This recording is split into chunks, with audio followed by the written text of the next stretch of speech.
Hello everyone and welcome to the 12th episode of Juggernaut Bolt Action. I am your host Topher and I am joined with the usual guys. I've got Pete. Yo! Dan. What, Governor? Sheffy. Ahoy hoy. And we've also got Juggernaut Luke on again. Hello Luke. Hi. Who's masquerading as a tugboat today. Oh. Which, I'll have you know, Tugs is the superior TV show to Thomas the Tank Engine. And Pete can back me up on this. He's right. If you were growing up in England in the 90s, you either watched Thomas the Tank Engine or Tugs. And Tugs was superior. I really didn't want to know that you had plenty of family tugs when you were growing up. Correction. It's all about that Izzy Gomez. Me and Pete had fun with Tugs. And if you want to know where Pete's... This is worse. People are. If you want to know where Pete's Mexican accent comes from, yeah, watch Tugs. Yeah, it's a character called Izzy Gomez. Oh no! Oh no! So we've been gone a while. This is our longest gap between episodes, a month and a half. What we've been doing in your summer You've had recess? a bloody life. That's your problem. I know. I've been fucking busy. I finally moved house. Dan, Took about 9 years, but you know. Dan's Moving moved into house. Topher's bedroom doesn't count as moving, Dan. I was in Luke's bedroom. It's fine. Oh. I had computer issues. I've been doing lots of work. I've been violated by a doctor. I've had a crazy month. Oh, have you got to the age where they stick the finger up your bum? That is exactly. I am that at that age. You're younger than me, and I've never had a doctor stick his finger up my ass. You need to ask him nicely and slip him a fiver. Oh, right, okay. So I need to provide Specifically my own requested lube. by Toph. Yeah. It's kind of like, you know, when you go to Mackie D's and you ask for like, kind of, I don't want to have the relish or something because you're a pleb. It's like that. Is it like the secret menu when you go to a massage parlour? Is that it? That's precisely it. Yeah. When you go up to the receptionist, you just give her the cheeky wink. I'll have the single entrance, please, sir. Yes. So bolt action. What's new in the world of bolt action? We're a year old. We are. Yay. What do we want to celebrate?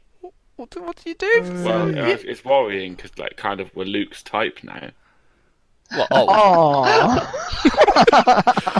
Sorry, that's a bit dark, isn't it? Fucking hell. You're type 2, Sheffy. Yeah, I mean, you're the one who's a minister. Yeah, he's quite open about it though. So we just we watch him. It's fine. He's on like a watch list, so it's safer that way. It's called a register. Just like primary school. Come on. And you give it the same "here, sir" that all the kids do when they first go to school. Okay, back to bolt action. We had a new FAQ out again. Yeah, September Yay. we got a FAQ. Yay! I loved how happy Sheffield sounded about that. Well, I don't know. It's like when there's a new Brexit article on the news. I mean, it's all just smearing the same old feces over the same old wall. Wow.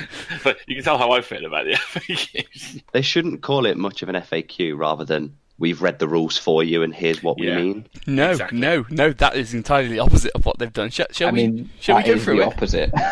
Yeah, let's get stuck into it because go for I noticed something today that will actually make Dan a sad man Okay. no. Let- or a happy man. Let's go through it from start to finish and highlight all the green bits. So, page 1, flamethrowers. They've kind of reinforced the fact that if the flamethrower's in a squad and the flamethrower runs out of petrol, his buddy doesn't die. He just reverts Which to also not- helps with the Einstos Flammenwerfer. Yeah. Yeah. So, no. I mean, other than the Einstos, was there any contention with that? No, it's just the Einstos, and that'll make Dan a happy man. Well, but no, it won't, because it's exactly what Dan said. It's, oh, look, Thank here you. you go. It's the rules as they're clearly written. It's almost like we know how to read a book. I know. Anyone who Shocking. thought that you had to remove the flamethrower's buddy in a squad either played against someone who had played more bolt action than them, who deceived them into killing an extra man, or they can't read. There's no alternative. It was blindingly obvious, and I've got. There is no middle ground. You're either in or you're out. Yeah. Yeah, but it still comes back to the age-old argument we had with Dan, because is it an ISOS team or is it a squadron of 2 people? No, the Einstos is a 2-man squad. Yeah, it's not a team. So you'd have to roll special. separately for each flamethrower then, see if it runs out of ammo.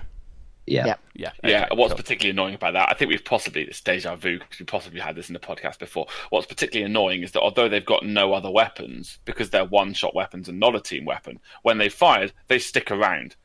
Unless you roll a 1. Objectives. Yeah, Yeah. unless you roll a 1. Okay, Or double cool. 1. Yeah. Yeah.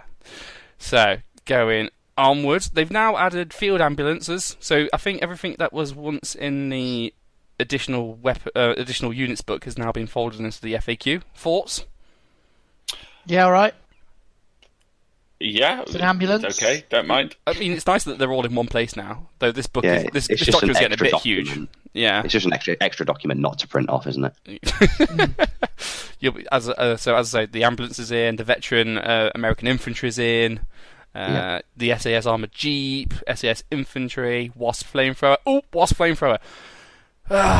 This is the unit that was fine, and then they broke it, and then they fixed it, and now they've broken it again.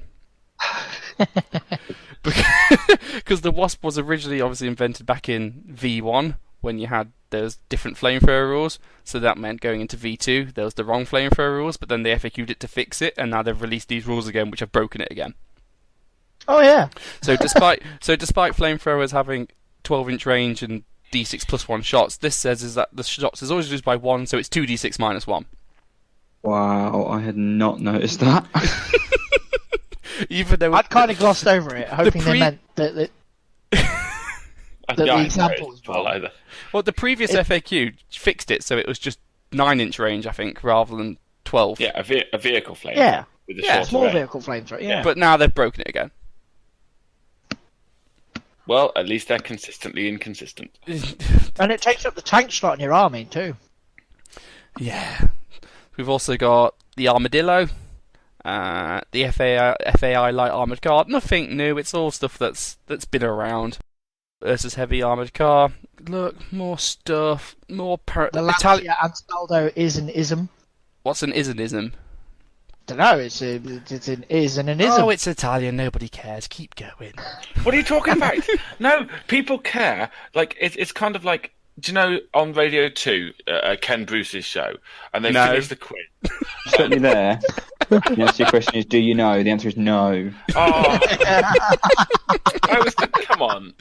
Nice, that was a mean. There's a bit after the end of a radio quiz, and he says, "Do your shout outs," and they end it with, "And anyone else who knows me," and all the people sort of who are listening presumably think, "Oh, they've mentioned me on the radio." Putting the Italians in the FAQ, all of the Italian players go, oh, "They remembered us." And then you got the late war paratroopers for the Italians. Good unit. Right, back onto the frequently asked questions. This is the good bit. This is the bit. Weapons chart shows that flamethrowers have D6 or D6 plus 1 shots. Is that correct, or should it be 1 instead? Oh, me! Don't need to answer this one, me! Go on, Pete. You slide back to the flamethrower section earlier in the book and read the flamethrower rule. Don't be silly, Pete. People can't read that far. Would they be able to read that rule because it won't be referenced in the right place? The thing You'll I have to always find like. it in the contents. Yeah, but don't you just miss when people would ask this on the Bottisham Facebook group and they were asking if it was D6 times D6 hits, so you could Yeah. get potentially 36 hits of a flamethrower? I miss those days. I'll take 36 hits of the flamethrower. That'd be great. I fucking well won't. Your tank is definitely dead. It's Whoosh. another one of those questions. Did it really need to be asked? No, but it's there, so there we are. It's not so much about like you can forgive people slightly misreading it, but if you read it as 6 times 6 and you don't ask yourself the question, did they really mean for it to be the best weapon in the game by a considerable margin? And you go, yeah, clearly that's what they meant it to be. If you're the person who thinks that, maybe you should like go and play Snap. It's more your level. I was going to say, after having re-listened to the last podcast, go back to 40k. Yeah. To be fair, even with how it's supposed to be played, the flamethrower is still the best weapon in the game.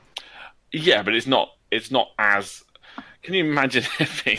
I mean, it just doesn't bear thinking. But at the minute, about. at least you can argue. You can argue about the best weapon of the game because someone can go multi-launcher, and you can still kind of argue about it. But if it was 3d6, if it was d6 times d6 shots, then you wouldn't be able to argue. I would put the multi-launcher better because the multi-launcher requires less skill. You need to make sure that you're getting the flamethrower to the right place, whereas you can just put the multi-launcher at the back and go 6, and just kill everything. Still bitter. Nice. Moving on, Hungarian cavalry HQs. HQ. So popular. I mean, there's never been a table where there hasn't been a Hungarian cavalry officer. Like every tournament, you see at least 4 Hungarian cavalry officers, and you're just so confused about how to deal with it. Sorry, Pete. It's alright. So the Hungarian cavalry, with Hungarian best national rule ever, the entire army, their officers get fanatic. It is the best rule ever, but not just on your officers. Oh, Jesus. Their cavalry can now charge. Yay! In other words, to exclude them from the cavalry squad's prohibition to charge into close quarters. Wait, what? Well, so the Hungarian cavalry have a special rule which says they can't charge, they can't fight in combat. Oh, right. But yeah, that's okay, not on yeah. that's not on the Hungarian cavalry HQ. So rules as written, this was never a problem. Huh. What if the Hungarian cavalry are charged? Well, then they can, but they can't initiate a charge. All right. The horses are too scared, obviously. Well, Yeah. I don't know. They're just not as cool as the glorious Polish, are they?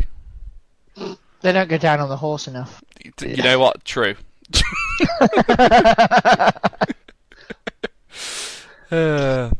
And then we get into escape moves. Come on, Pete, you love escape moves. Talk to me. Oh, no. My bit's further down. This is. What's this bit actually then? moving with escape moves. With an escape move, can I legally move into cover or behind line of sight, breaking obstacles such as a building, if that location is closer to the attacking enemy than from where I began? Or am I required to move into cover that is also further away from the attacking enemy? It's already in the book. Yeah, Ish. it's the second sentence of the recce escape rule thing. You can move close to the attacking enemy if that is in order to get out of sight or behind cover. You're not allowed to move close to the attacking enemy while staying in the open. Yeah, exactly. I can't see how this was necessary. It's abundantly clear. Check the condition. Have you moved out of line of sight? Fine, do it. You don't need to check whether you're in cover or not. All they've done is clarified what the rules were. Don't get it. Can I say the best place to do an escape move is to run around in such a way that they can't draw a line of fire against you anymore because they'd be firing through their own unit. Yep. That is the best way to do it. Though technically, they can't do that because you'd then still be in the open. But infantry provide light cover, so technically, it still works. Yeah? No? Yeah. So I'm sat here thinking, have I forgotten that infantry provide light cover? Yeah, they do. Yeah. Infantry provide. Yeah. So if there's 2 enemy squads and you fire through one squad to fire at the squad behind, they get light cover. Oh well. They're Yeah, normally charger buggers, that's why. Well, I was going to say it's not normally a problem. It's not a thing, but that's why you read the rulebook. Does exiting the map satisfy the requirements for an escape reaction move? Yes! Yes. This reminds me of back in the day when I think in V1 when I was playing Envelopment, and I had a Puma back on their backline just sitting there shooting tanks in the rear, and he couldn't shoot me back because the moment he would have shot me, I'd have wrecked it off and scored 3 points. Yeah. Well, you'll get the same with the motorbikes now, with the Germans. Turn 1, you drive up to the middle line. Turn 2, they shoot at you, you wreck you straight off the board and laugh. No. It's a hilariously funny rule and a really stupid fucking mission. I was going to say, I think that's more an issue with the mission than it is with the rule. It's nice that it's just there now, because I had to have this argument at the GT. Not the GT, the World Team Championships, about whether you could do this or not. So although it was, although to me it was pretty damn clear in the rules, at least it's nice to know you can just go read the fact, and it's just there now. Yeah. But I guess if people didn't read the rules in the first place, how are they going to read the fact? So, we then get to an addition to. I have a query regarding what exactly happens to a unit on a transport if it's assaulted. Now, this question looks very familiar to me. So the addition they've had is note that dismounting unit can only benefit from the advantages of defending cover if the assaulting unit had to cross cover to reach the transport vehicle in the original assault move against the transport. In other words, if the transport was in cover, then the passengers are. If it was not, then they aren't. I like that fix. That's a good fix. Yeah. Fair enough. Yeah. Yeah, no more abusing that, Luke. It just stops people being a little bit gamey. I wasn't the only one doing that. Yeah, I was also abusing that. It's fine.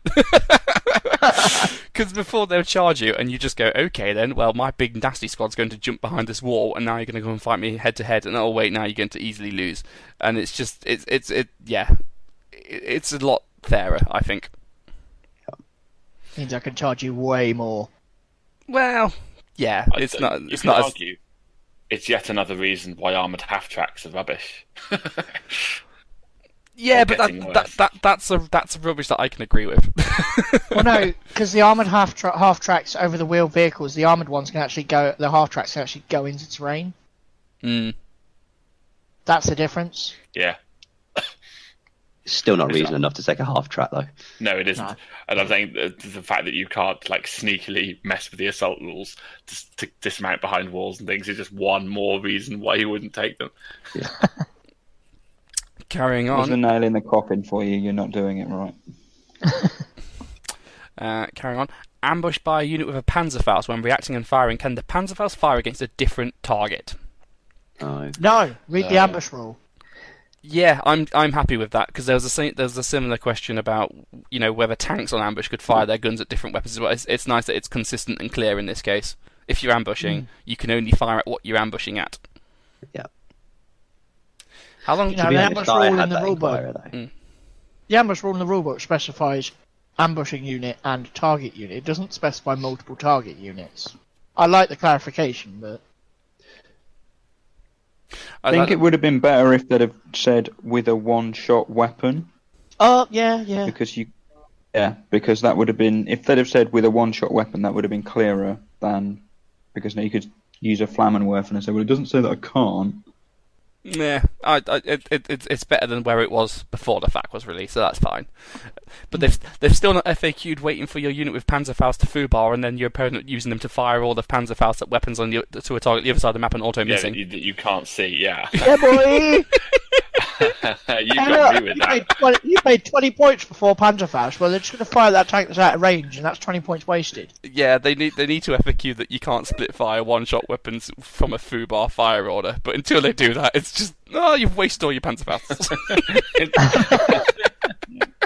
Especially when you fire them at troops like bazookas and things. It's just like I'm going to nail your officer extra hard with +6 shape charge.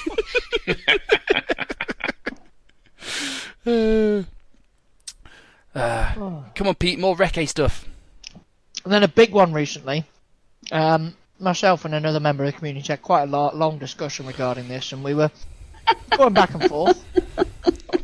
If a Recce vehicle is charged by an enemy that starts the assault from within 6 inches, which rule takes precedence? The surprise charge, so the vehicle cannot react with either a shooting or an escape move, or the escape reaction, so the vehicle cannot react by shooting but can react by escaping.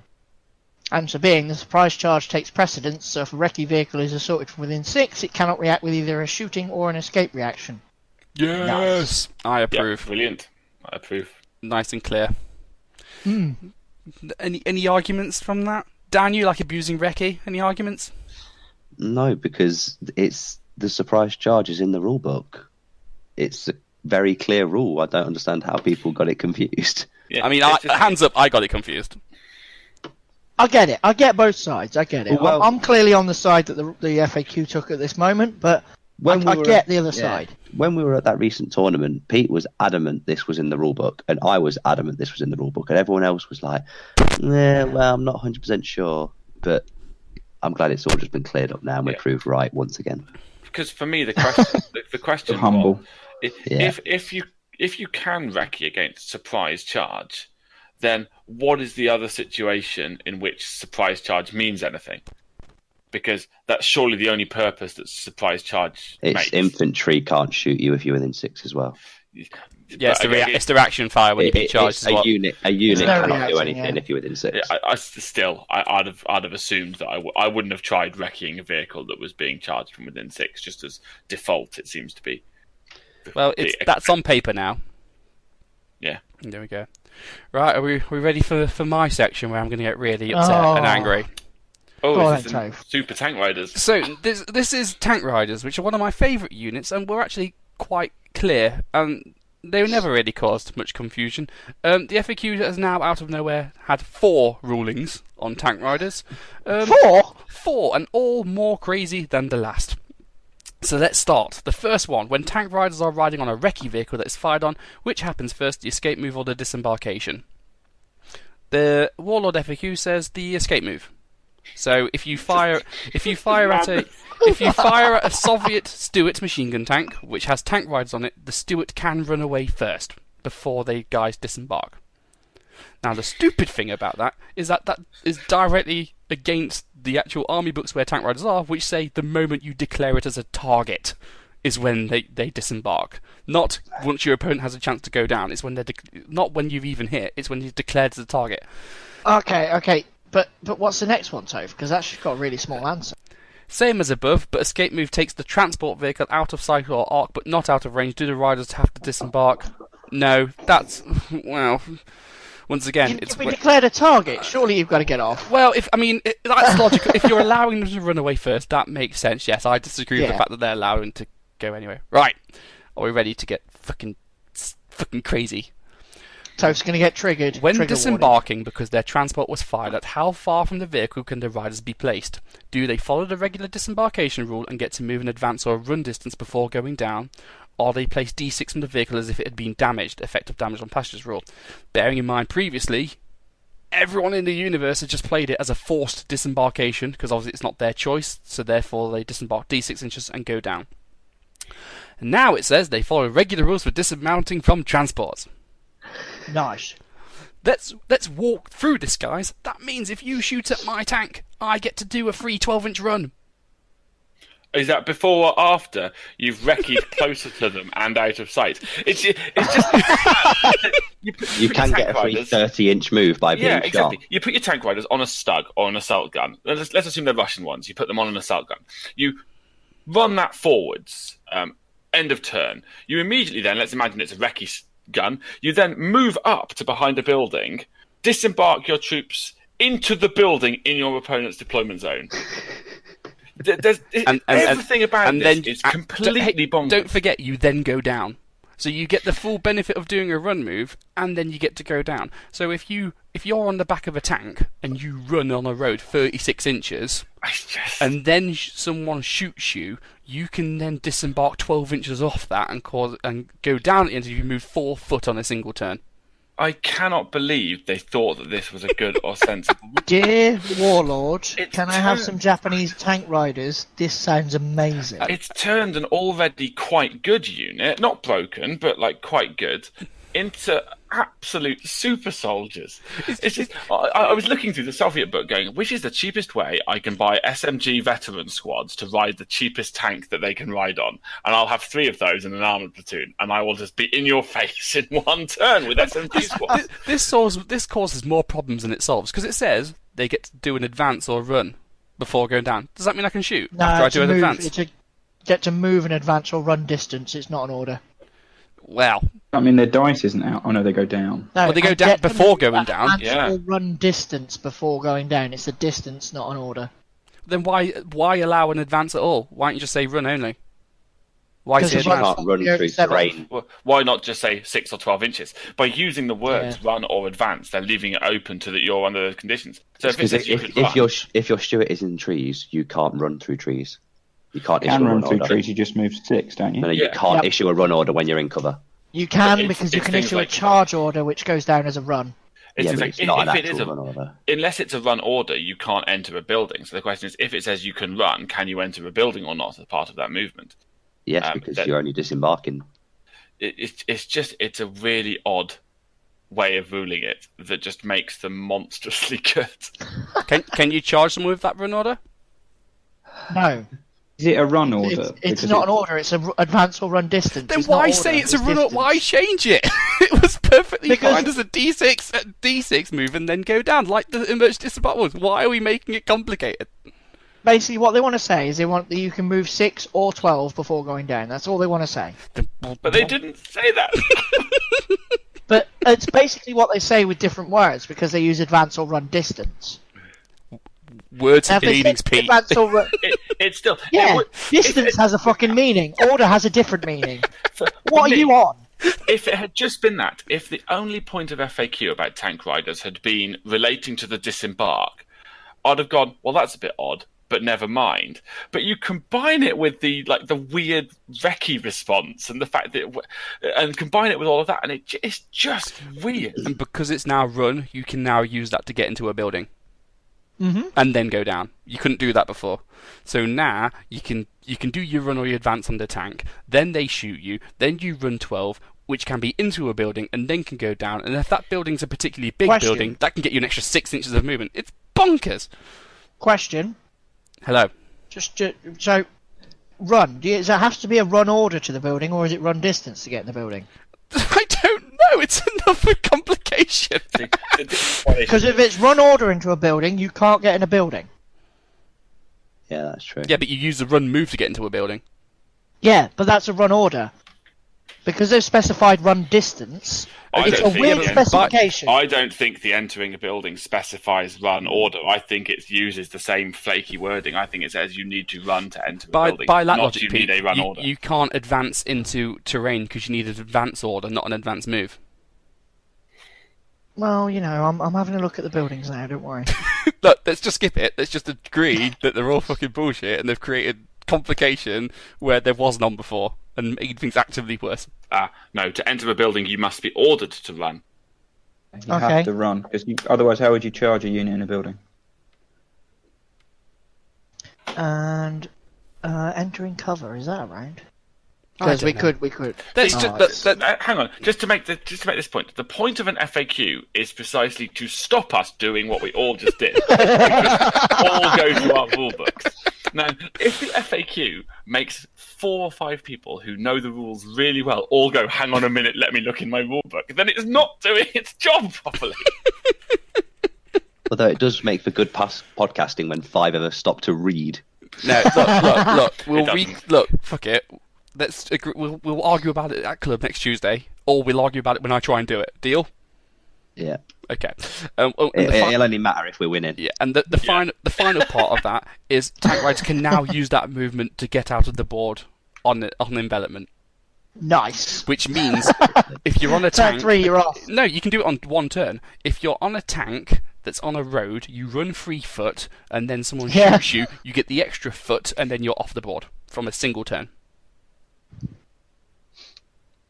Because that's good. You know what good. the correct Good answer pod. to that is, don't you? Hmm? Never, ever, ever have an open road down the middle of the bloody board. Or, yeah, I would just go even simpler than that. Don't play sodding envelopment. Do you know what? I used to use a really good trick with the tank riders that Toph had. Is just with my American bars, just put them on ambush, and then as soon as he moves his tank an inch forward, you declare the ambush, shoot them, and make them get off, 36 inches away from you. But now there's no way you can even stop them. There's nothing you can do. You can just give them a free 12-inch run. Oh yeah, that's great. Yeah, why not?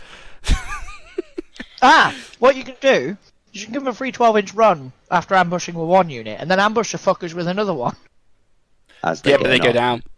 Do you know what the really depressing thing is? No, in the middle of the run order. Yeah, it's not a run. Peter, I was going to say it's not a It's not run. a run. Yeah, I was getting there. I was catching myself. In the Doesn't middle of the matter, run it still distance. triggers it because it's movement. It's any Yeah. movement of any kind. I'm fucking So you triggered twat right now. the tank, they get off, they move an inch, you then twat them with another one, but it requires 2 units on ambush. Don't worry, Pete, because the unit that's getting off are veterans in body armour. Yeah. Are you as triggered as Sheffield when he sees pictures of boxes with nothing else on the bot action page? Right, come on. Let's keep going. We got a lot to cover. The next one down, the next green bit that is. if we're past all that stuff, there is the nil gorillas in New Guinea. I thought they weren't FAQ in the campaign books. Well, there's one there. Look.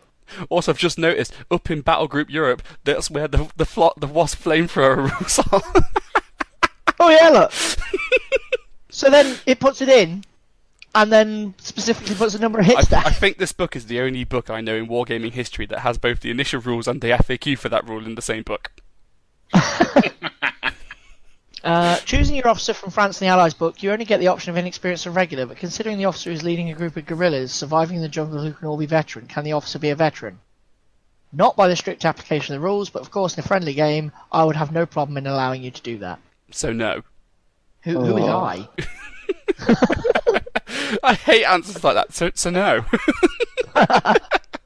Like, Pete, I will let you come to our next game with 500 points more. I will not have a problem with you allowing you to do that. Nice. Can I do that to every game ever? I'll tell you what. Let's write that in the FAQ. If you want, can I play with 500 points more than my opponent? I don't have a problem with that, so go for it. Pete added that as an addendum to the Jugger pack. Also, the selector gives the option of a light mortar, using the France and the Allies book for the Netherlands. No light mortar option is available. Should this option be available, or is it meant to be a medium mortar, as that is what the nil had before being overrun? It should be a medium mortar. Isn't that supposed to be an errata? Why is that in the fact section? I don't know. Hey, it's in there. That's what matters. And it's, Oh no, it's it's the in the nearest errata thing. part of the theatre and campaign books. There you go. Okay. Can I read the next one out? Yeah, you can ruin everybody's lives. Sparrow tactics. That lovely Chinese special rule we all love, because I love deploying 3 inches away from a bunch of crazy people with swords. I love having to deploy only 3 inches to the board, so I Add can the actually play following the game. sentence. Note that this rule cannot be used by units that have already used other special rules to set up unconventionally, like observers/snipers, but only by units that set up as normal. So native irregulars, consider yourself nerfed. Everybody dance now. No. No. So pleased about that. Communist Chinese consider yourself nerfed. Everyone else, consider yourself hardcore as normal. Yeah, this is one of the greatest nerfs. This that is I've so ever good that I witnessed. can already see all the armies hitting eBay. Yeah, you could hear the sound of the Chinese communist players crying. It was just brilliant, because now they have to use some actual skill. Oh! It's just so terrible. I mean, like normally when things get hit with a Nerf bat, we say it's a Nerf bat. This is like a Nerf tank that's just steamrolled their army into being useless. And everything about it is brilliant. I would like to call this Nerf Palm. It's like napalm. I did not really appreciate it when you'd have a Chinese anti-tank suicide AT guy who would deploy 2 foot on and then get the free run and would start literally 2 inches away from my tank and then knock him out with the first dice. That was annoying. But did you enforce the Chinese one to take the tank fear check? Of course I did, but then they'd go, yeah, and then the TO always sides with them, so, whatever. Yeah. I'm happy about that one anyway. Next section, D-Day Overlord. There's just a load of bits I don't care about from this point onwards, really. Engineers are cheaper. Okay. Beach Assault is cheaper. You can get... There's a bit missed for the after tank hunters. It should read if anti-tank grenades are taken, composition change, cost change, and something about Bangalore torpedoes that nobody cares about. They've stopped them. We spoke about that a couple of episodes ago. They've stopped the Bangalore's auto-destroying obstacles. Oh, that's nice. Because there was a rule that you just touch it and then it's immediately destroyed. So we was having a conversation about what counts as an obstacle. Well, they haven't clarified what an obstacle is because we're just being facetious at this point. It's nice to know that it's not quite auto. Yeah. And finally, in Fortress Budapest, the Sorozavatdo, is that how you spell it? Sorozavatdo? That rocket launcher thingy. Sorozavetto. Yeah, that one. The rocket launcher. It counts as artillery. Yeah. There obviously. you go. There you go. The end. Oh, no. It only counts as artillery in all of the theatre selectors in that book except for the mounted border guards. Ha! Screw you, mountain border guards. No rocket launchers for you. So yeah, Wow. that's the end of the FAQ. What's the thought, guys? I'm happy with it.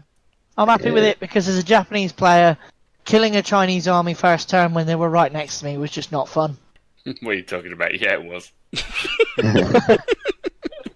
Oh, look, you're within 3 inches of me first turn. Well, excuse me while I charge you. Whoops.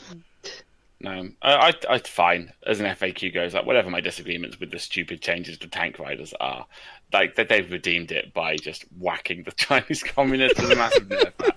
So Might see them less at tournaments. Yeah, you'd hope so. Well, no, I like seeing an army, but I don't like seeing the carbon copy of the same nation over and over and over again. It'll be nice for people to bring nationalists, and not just communist Chinese every time, or maybe even warlords. Yeah, that'd be nice to see. But what are you talking about? Everyone will just switch back to Russians now. Yay, tank riders! Yeah. They'll do it on Armour 9 instead of by walking up first turn. Luke, any final closing points? I think it's probably worth it, particularly when it clears up the stupid dismark from transport when you're getting charged thing. Yep. Yeah, that's pretty good. Yeah, it was too easy to drive up and just go, my transport full of dudes are safe as houses because if you charge me, we're going at the same time. And that is the longest intro we've ever done. Yay! Huh. You're an intro. You know, we actually have like a load of podcast stuff, like topics to go through now. Oh, what? Yeah, well, this is just first stage, guys. So buckle up, buckaroo. No, it's not wank time, mate. Oh. That part comes later. You know what that means, listeners? Get your paint pots out. You should have already been painting.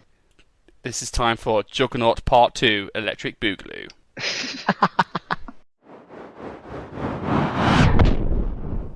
Well, hello and welcome to the second part of our FAQ for this birthday special, and it's time for birthday special, and it's time for Bring Out Your Filth. Bring out your filth. To talk about Bring Out Your Filth, but what we're going to talk about first is a pretty filthy list we've been sent by Alistair from up in the Highlands. He's from the Home Guard Radio podcast. A rival. Why are we plugging a rival? Because they never release episodes ever. They release one episode every 6 months. One of those rivals, okay. Yeah. The best sort, the ones that do us a favour by being. if we're like Elizabethan England, they're like the Spanish. Oh. They're just they try and they think they're all that, but eventually that armada's just going to sink, mate. Sorry. Wow. As someone who was born in Spain, be careful. When I next see Craig, he's going to smack me. Don't worry, he'll be too busy having an afternoon nap. Right, so Alistair sent in a list. So this list has apparently been doing the rounds up in Scotland. So it's been going to lots of tournaments. I don't know who exactly has been playing with it, but apparently it's been doing to Scotland, doing quite well.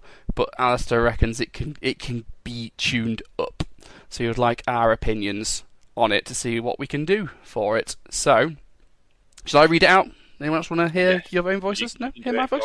Okay. So, it's a tank platoon, and the list starts off with 4 machine gun stewards. Oh. Yay, 4 of them. One's a command tank, and 4. So each one's got the 17, 18 shots, blah, blah, blah, blah. Then it's also got a second lieutenant, inexperienced, with a buddy. A 3 artillery observer with a buddy, 2 10-man regular squads with rifles. Because they've chosen an Indian British armed platoon, it's also got a 3 10-man Indian rifle squad regular sniper team, Inex heavy mortar, and then it's got 1 machine gun jeep, the British airborne recce jeep with 2 medium machine guns on it. It's got 1 of them, and then there's 2 big fat ass 30-man transport trucks. What's your thoughts, guys? Why? What? Hang on. What? Just easy why? mode, isn't it? No skill. That's what this is. This reminds Zero me. skill. This reminds me very much of my Indian list I've been using this year, and I've had a lot of flack for using that. And this one's way worse. Mine had Shermans. This one's got Stuarts. Yeah. So I see these 4 Stuarts, and all I'd go is, well, I'm spending most of the game going down. Then whatever. I think. For me, the thing is, if I had taken this list, I'd have had to mentally prepare myself to have no shame. That's the thing. If you're putting 4 Stuarts down before saying oh, it's an Indian list, so I'm taking all the freebies as well. Like you've got to own that. That's the first thing I've got to say. There's no trying to go, oh, it's not that bad. You've got to own I am taking all of the cheesiest things that I possibly can. But having said that, there's still things that, like, the thing that stood out to me was why an inexperienced heavy mortar team? Get rid of that. It's the first thing I'd do. So yeah, Why as an officer? Why? There's a bit of bloat, isn't there? To be fair, like it's a Yeah. really strong start with the tanks, and then the Indian side to get the extra infantry. But then you just kind of like left it out to dry. Like 3 10-man squads is a bit overkill, really.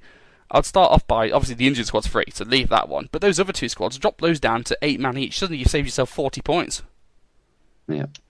Yeah, that inexperienced officer and buddy, that's 42 points. What do you need that for? You've already got an armor platoon.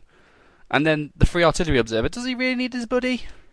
No, not really. No. He's a number 1 target for I mean, everybody. that if you drop all of those, that's like 100 points straight away.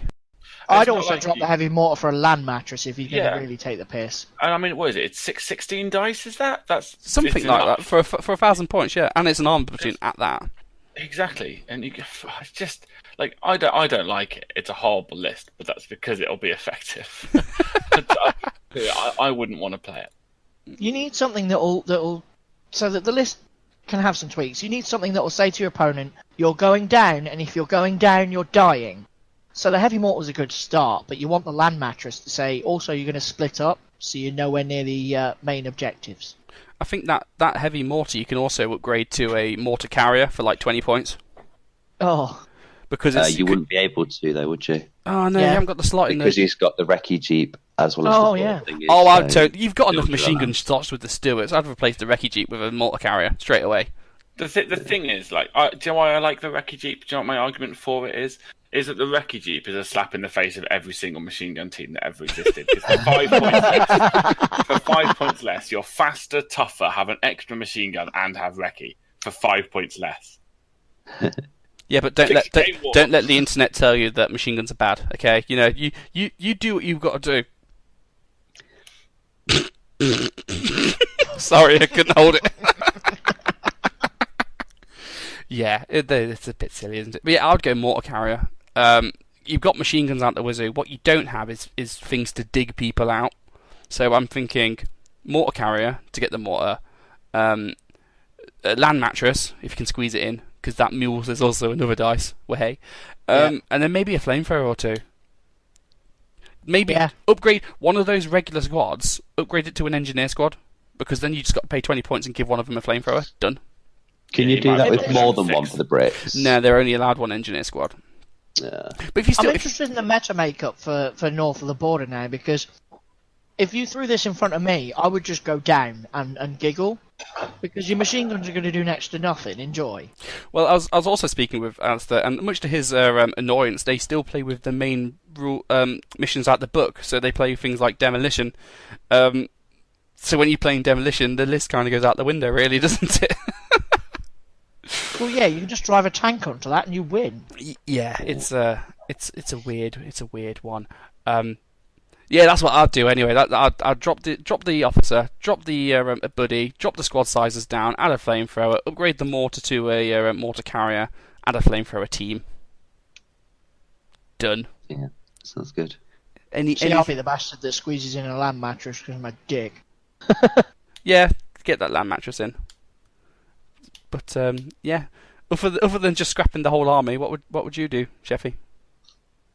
No, I think you're right. I think some of the things are just not necessary, and I'd replace them with things that do the same thing but better. The mortar and the officers stand out. Replace them with a mattress, as Pete said. I'd drop the squads down to 8. Yeah, I don't know about the flamethrower. I mean, you don't want to give your opponent too much to be salty about. Oh, I mean, with this list, you're already all in. You've got Yeah, you are. 200 points are free. You've taken 4 of the best machine gun vehicle in the game. You may as well go all in and go, here's a flamethrower too. Remember, I took a very similar list to this when I went to the British Partisan League, but I had 3 Shermans and then just 2 squads, one of which was the Fringe squad in kangaroos, and that one got people screaming at me from high heaven on the internet because I was cheesy and breaking. This one is another level entirely. So So we can expect you to be taking this to the GT then? Maybe, probably not. If you took it to the GT, what would you put in it to make it 1250? Well, you drop one of the Stewarts. You No, can't. you wouldn't. You'd No, get because 2 you more. need to get down to 750, don't you? We need to go down to 750. Yeah, but how would you get to 1250? No, going We're down's easy. It's the going up. It's the what would you put in that? More teams. That more teams, and if you desperately need to use a points, put a major in for a giggle. 17 pounder Yeah. with a Depends horse. if you put the mattress in. Yeah. Who knows? To be fair, at 1250, you could be 100 points down. You'd still be all right. I know it's great. You could just couldn't fill it. Sorry. No, you'd put. There should be a rule. If you've brought Indians, you have to use your 1,000 point list at 1250 because it already is. You'd bring a second RT observer for 1250. No, you'd bring a Oh, naval you can. observer. Oh, yeah. Yeah, the naval artillery barrage one, because you just want everything So stupid. Why not have- you upgrade the one you've got to a naval artillery observer, and then bring in the second naval artillery observer. So then you absolutely annihilate everybody before your tanks have even rolled onto the table. The end. And then Nothing really take the piss by having a medic on a horse. Yeah, exactly. Nothing says historically accurate game like armoured British Indians landing at Normandy with naval gun support. It's just awful. Wow. I approve of this. No, I've sure. Having played my my Sherman version of this list, I think it looks pretty fun. Yeah, the hardest bit will be convincing your opponent to not go crying, but I'd give it a good go. So I'll tell you what, if you're playing this list and you come up against an opponent that seems very bored, do not be surprised if they seem very bored because all they're going to do is go down. And if you get wound up with people going down, don't get wound up when you're bringing this many machine guns.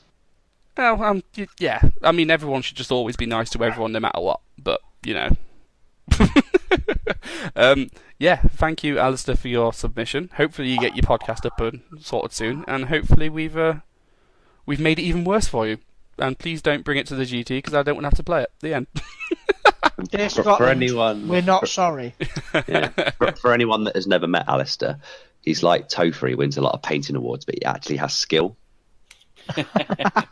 And unlike Topher, he can grow a beard. What else could we do that's sort of comparing the two of them? I mean, He's a nice guy. my haircut's going the way of his haircut pretty rapidly, Yeah, but you haven't got the glorious beard. and I am momentously fatter than Alistair is.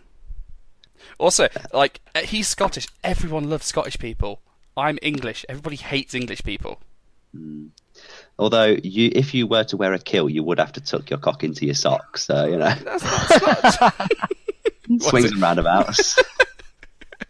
It's just like, hey guys, I'm British, and everyone's like, yeah, British people. And you go, actually, I'm English, and they go, oh fuck's sake. Yeah, Like, the bad Well, bit. it's a, but- it's a good thing you can do an authentic Scottish accent, isn't it, Toph? I definitely can't. I definitely can't. Go on, try it. Okai the new. No, Yeah, try no, it, Toph, go no, on. no, I won't. I understand my limits. See, I just imagine, just some heavily Scottish garbed guy when I try the accent, and I still get it wrong. Yeah, I need to have some more drinks before I try. I've probably done enough to earn some punches anyway, come GT season. So Would that drink be Iron Brew? No, no, it's Juzz. just That's right, isn't it? Juzz? Is Is it Juzz? I don't- It's juice up there. I know they Yeah. call it juice. I mean, it's just sugar water, really, isn't it? No, Makes a juice bit is of break sauce. fluid. Hold on a minute. What are Scottish people Oh called? my Iron Brew? god! Call it juice. Am I right? Oh, I don't know. Don't care. Speaking of the GT, Toph, what are you planning on taking? That's an excellent segue. I just wanted you to shut up. If you want me to shut up, why are you asking me a question? Sorry, I forget that, of course, being on microphones, I was aiming the "you shut up" at somebody else. Sheffy, I'm gonna flip this. What are you bringing to the GT? With any luck, myself. Fuck all. No, I'm planning on bringing my SS. I've booked into the. So remember, I'm going to the Slackers tournament. Hold So on, I'm you're going actually to the- going? Yeah, I booked my ticket. I might faint. And Pete, I might have to go on flakes to will Elizabeth. always find a way. To be I fair, know, but I um, might faint. I'm not announcing it publicly on the podcast now, but there might be reasons why I'm hung up at around that time of the year. That means that I might have to put myself on a reserve list and let somebody else have my ticket. But I am booked on. I do have a ticket. Are you finally going to that gay therapy course the church recommended?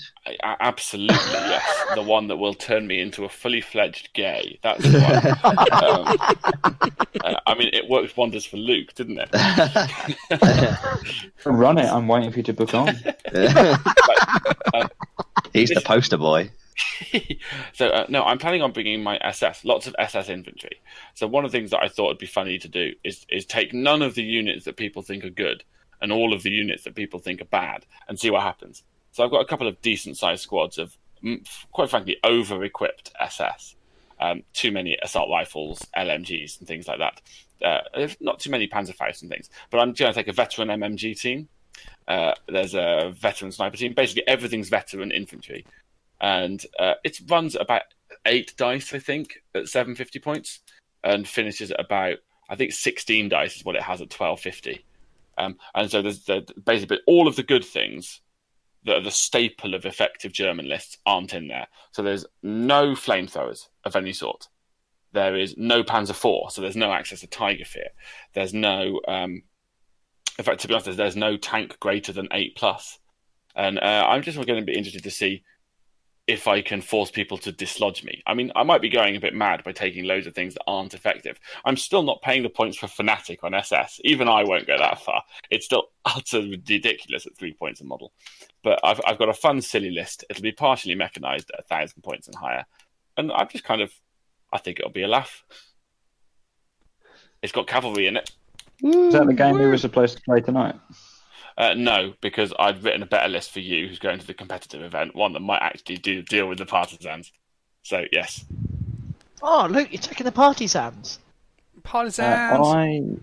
I can't decide if I should take the partisans or not because I can only take a single platoon, and Boo fucking who. Well, Is it basically, because you want to take 200 points for free like everybody else? yeah.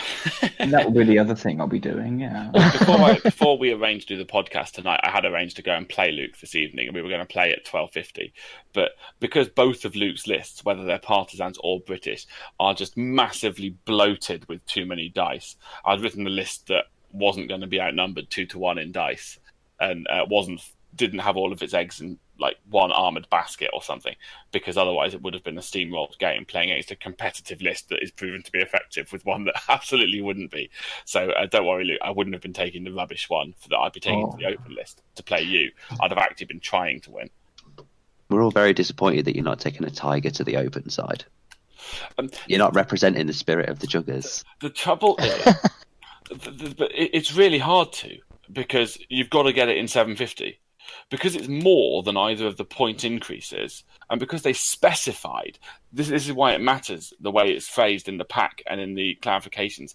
The reason it matters is you can't put it in 1250 and then take stuff out. Not that you can do that anyway, but you've got to get it in 750.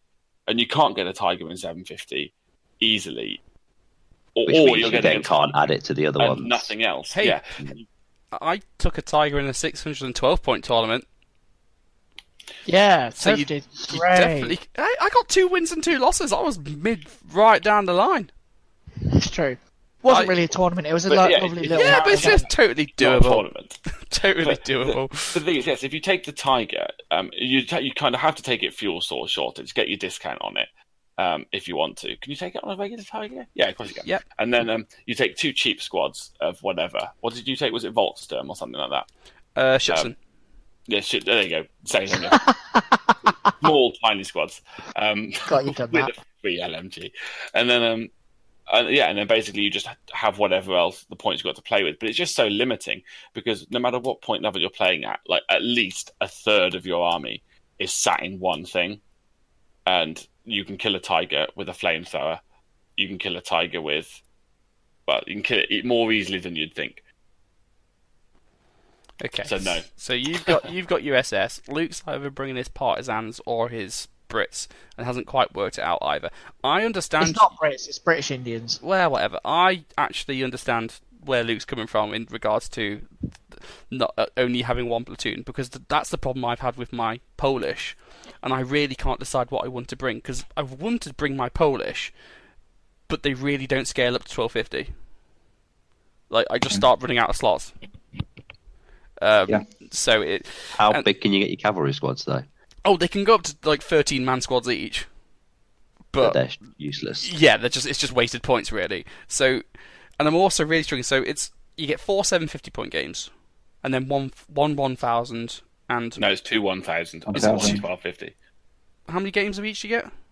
3 750, 2 1000, 1 1250, I think it was. Yeah, it's Yeah. 3 2 1. Yeah. Okay, so you definitely need to focus your lists on the 750 and the 1,000. They're your key ones really, because if you win your first 5 games, that puts you in a really good spot. So your 1250, you can kind of coast it, and even if you end up losing that, you'll still come like second, third.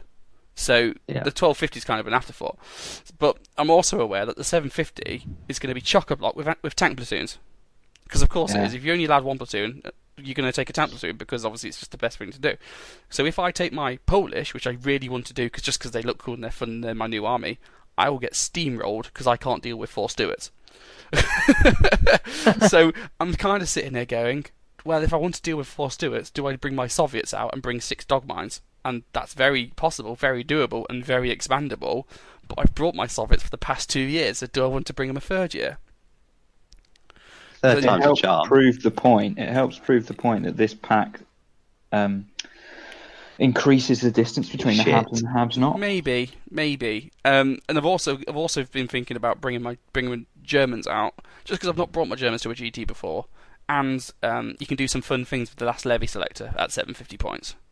Yeah, Yeah. you So- can. You can do a lot of fun things with that Yeah, thing. but then I've also been thinking, my British, I also like to have 200 points for free. I also like to play 950 points versus everyone else's 750. So I'm really just stuck of what to do. So I might even make a poll on the Facebook page and say, what do people want to see me bring? Because I'm really struggling. Italians. It has to be an army I actually physically won't make me sick. I'm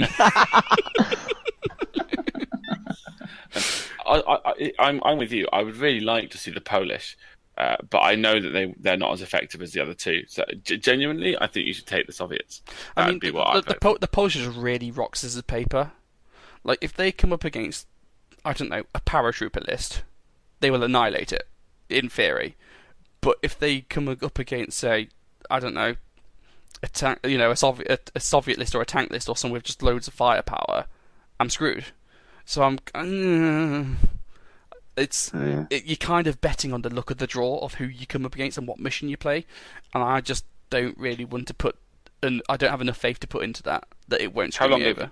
How long have you got to decide? When is the deadline date for the lists? It's end of this month, isn't it? Like in a week or two. Oh shit! It's not in a week or two, is it? Yeah, I think so. Oh shit!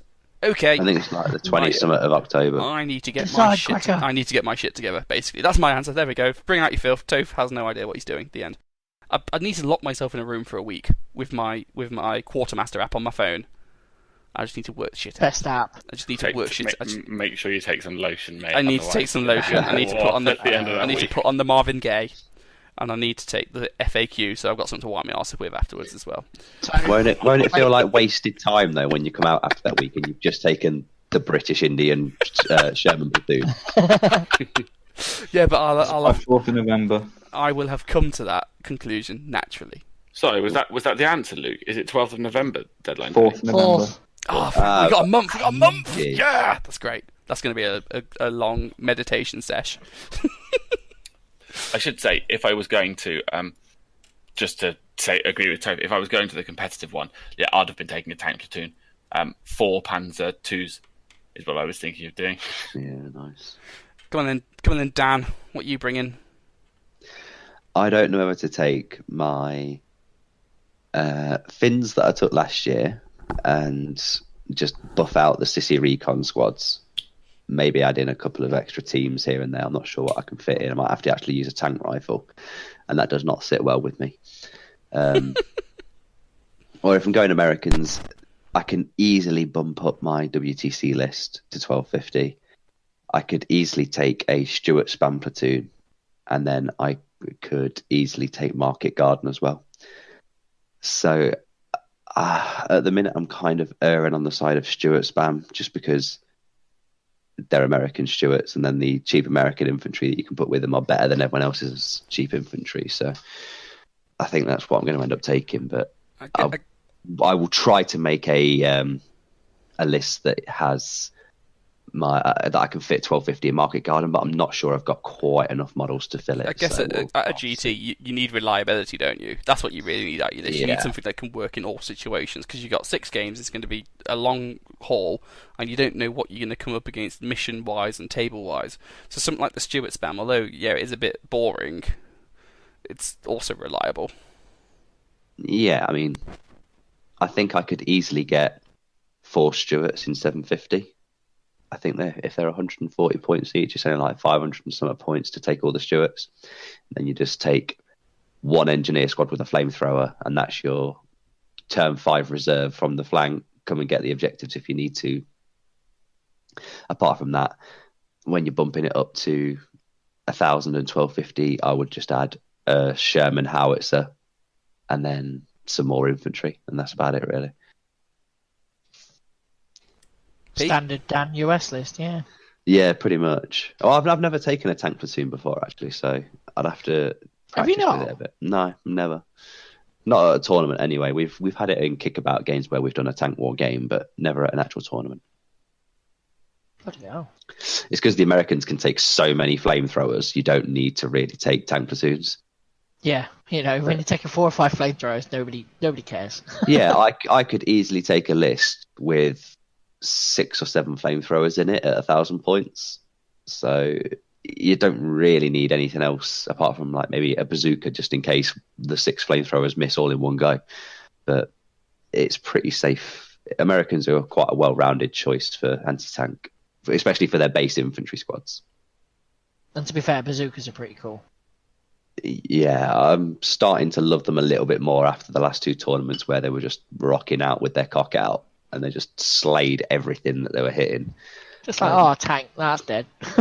Yeah, it was just like, I need 6s. Fuck it. Bang, there you go, it's gone. So they're far better than Piats, but we all knew that anyway. Yeah.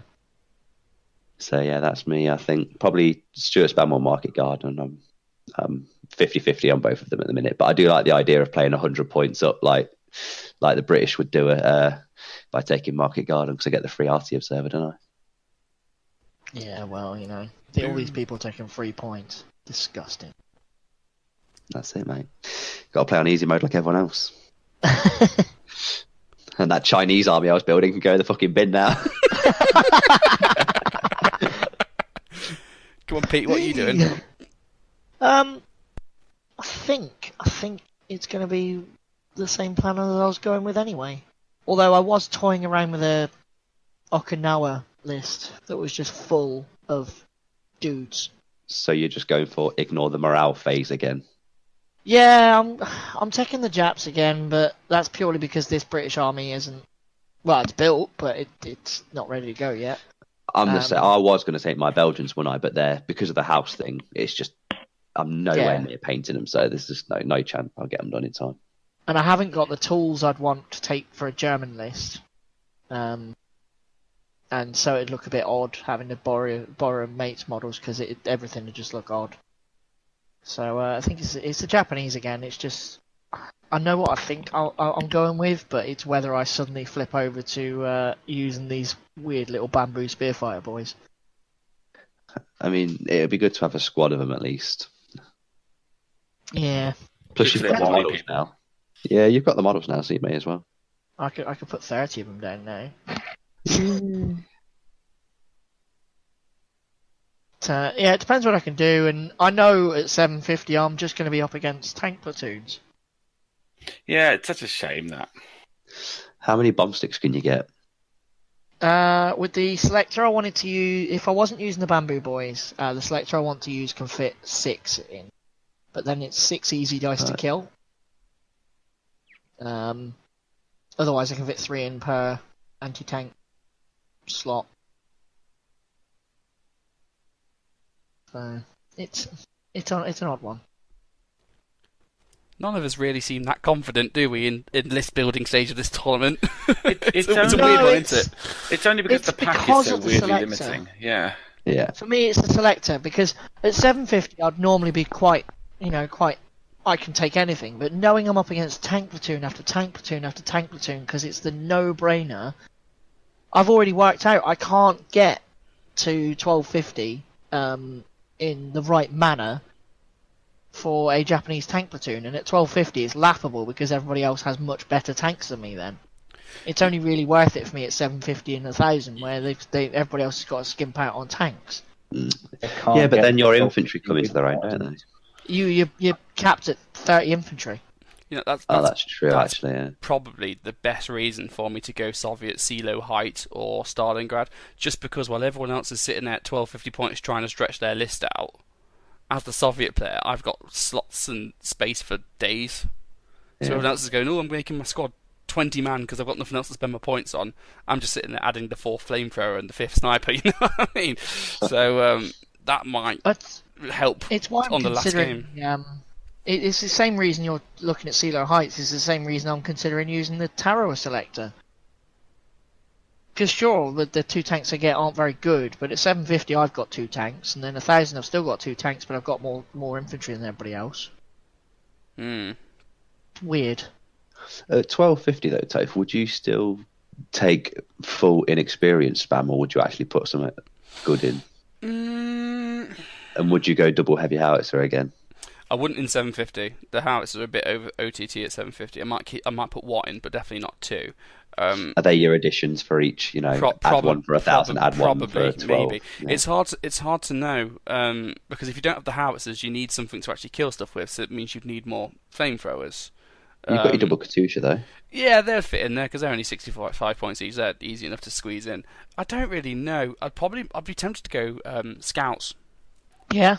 To be fair, Yeah, that'd be good. I'd be tempted to go scouts. As I say, I'm so on the nose. I've not even looked yet. It's hard to judge what I'd want to do. But it'd be interesting to see if I could break down my last year's list and try and section it out into usable sections. But yeah, if I do fill all my slots up on cheap Strafbat shit, it does mean that you won't be able to then use those slots later on in the day unless I just start giving the guys weapons when they didn't have weapons before. Just start paying to give them rifles. Yeah, I need to think about it. But to be fair, even if I take 3 Strafbat squads on my free squad, that's like nearly 50, 60 dudes, and I've still got 3 slots left for infantry. Yeah, Ask you guys a question. Yep. No. Oh. What do you think's more intimidating at 750? Indian Stuart spam or a party bus horde? Depends on the mission. If I'm playing kill points, that Stuart spam's gonna be really annoying to get rid of. But Party bus. the party bus for most of the objectives is gonna be next to impossible to take out. I agree. Party bus. I'll tell you why. Because machine guns do it. You can just go down in hard cover, and then you're both just wasting your time. You can't hide from 60 partisans running at you because they will just charge you eventually. Whether it's in turn 4 or turn 5, they'll get you. You have to fight them at some point. Yeah, it's the same logic with the bamboo spear horde. You have to fight them at some point. Yeah, and I just think it'd be more fun than a. For you, yeah. Just winning is fun. Yeah. Because then the Stuart spam's just like, oh, okay, here's some more machine guns. Like, actually, no, I'm going to charge you with my pistols. You may be the only partisan player there. You definitely will not be the only Stuart spam player there.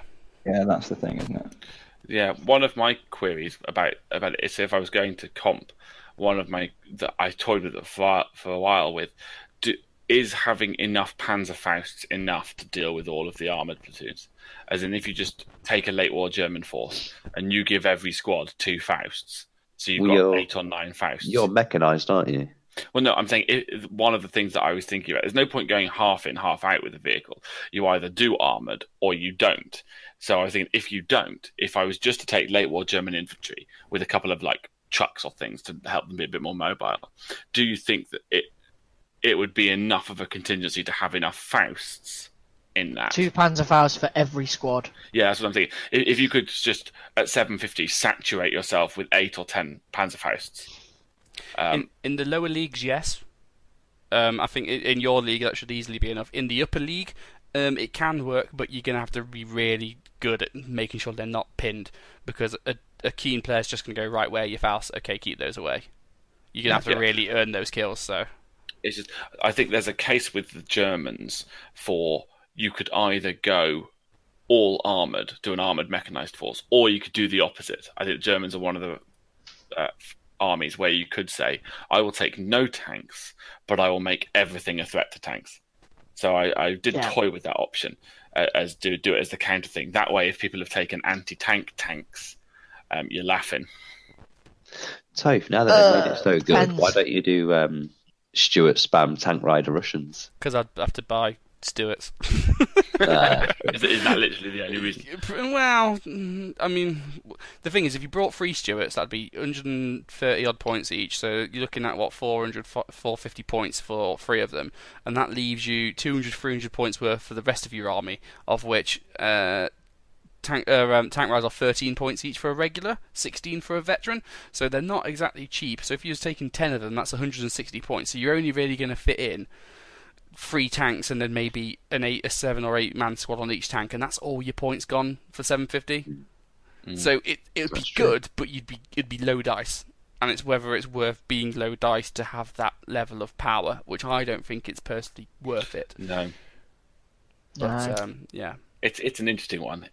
And because there's 100 people as well, the chances are high that you might that there'll be a different meta attending, and so you won't find that everybody will be playing the same way.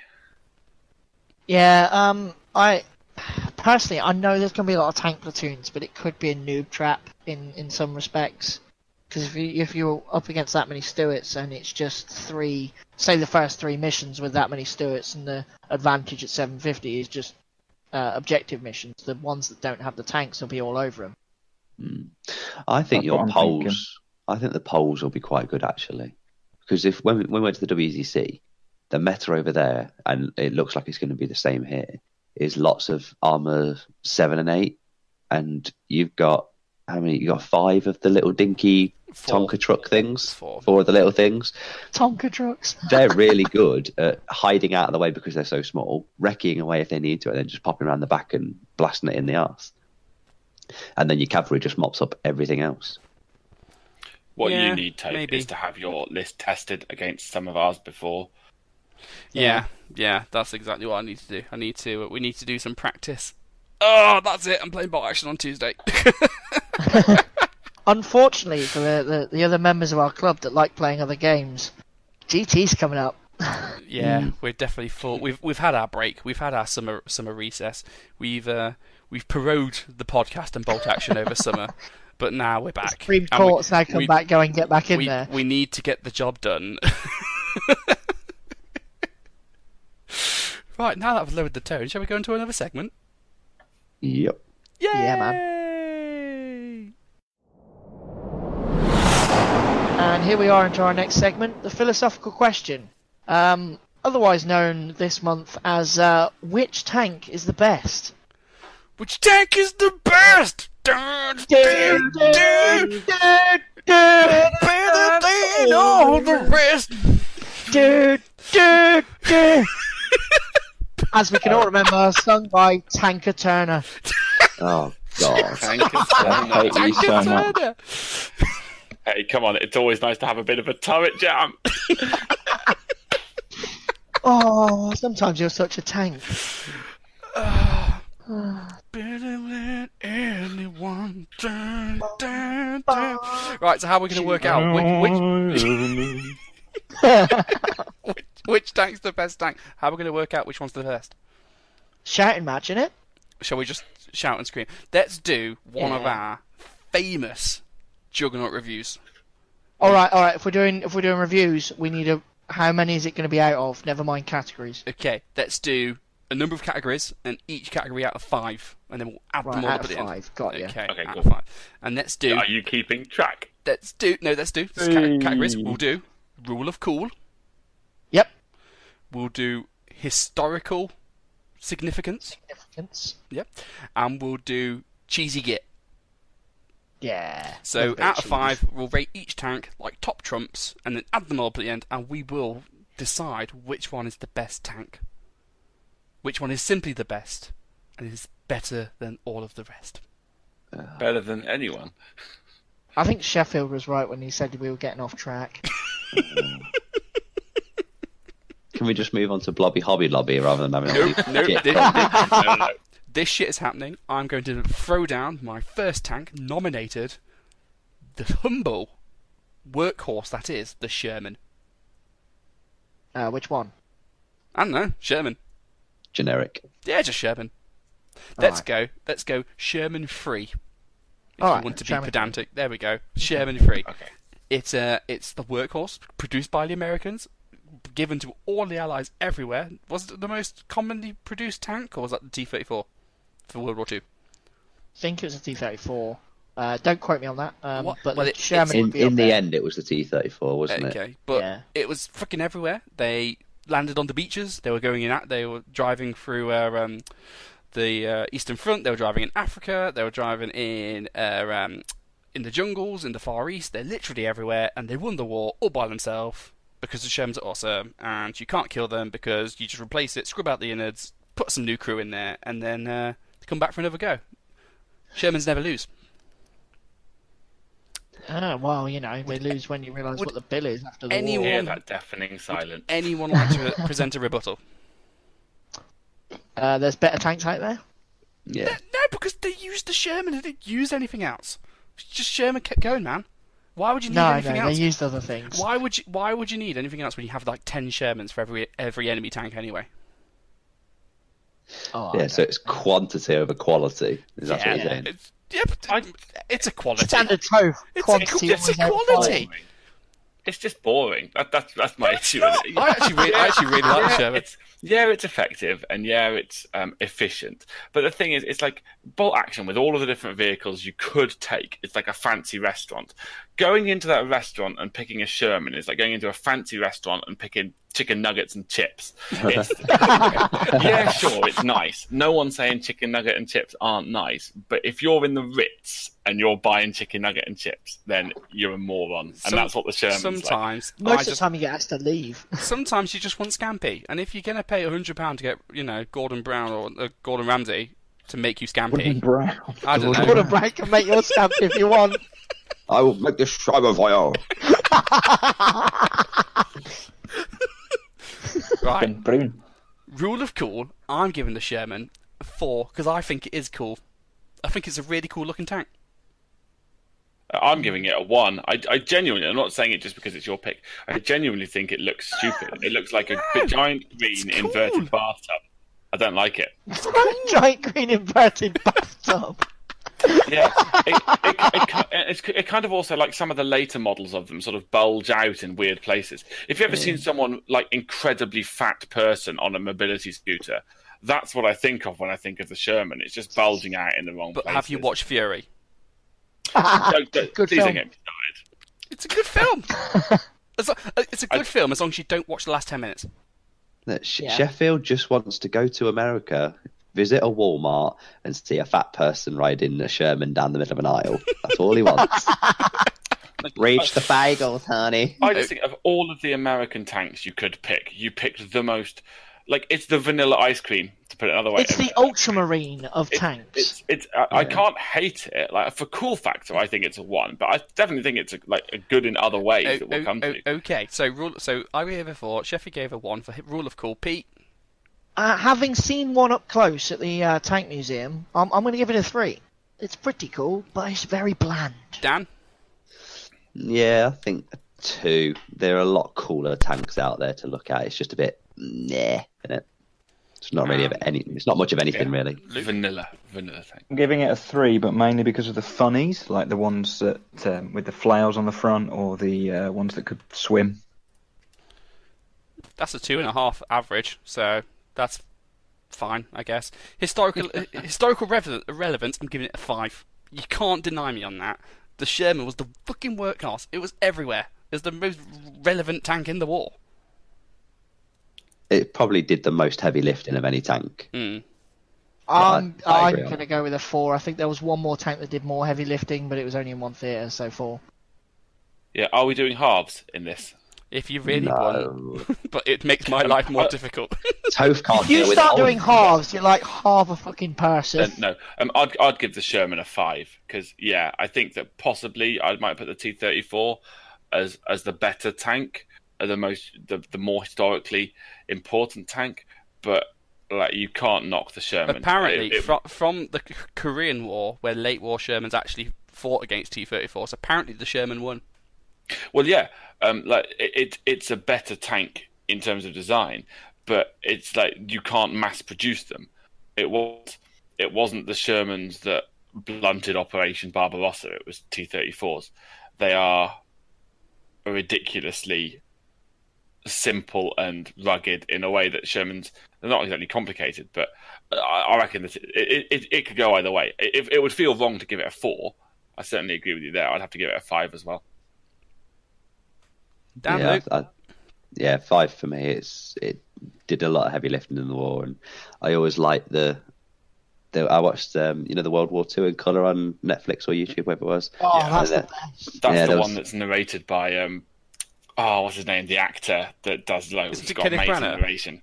No, it's what the heck is his name? That's going to bug me now. Come back But to it.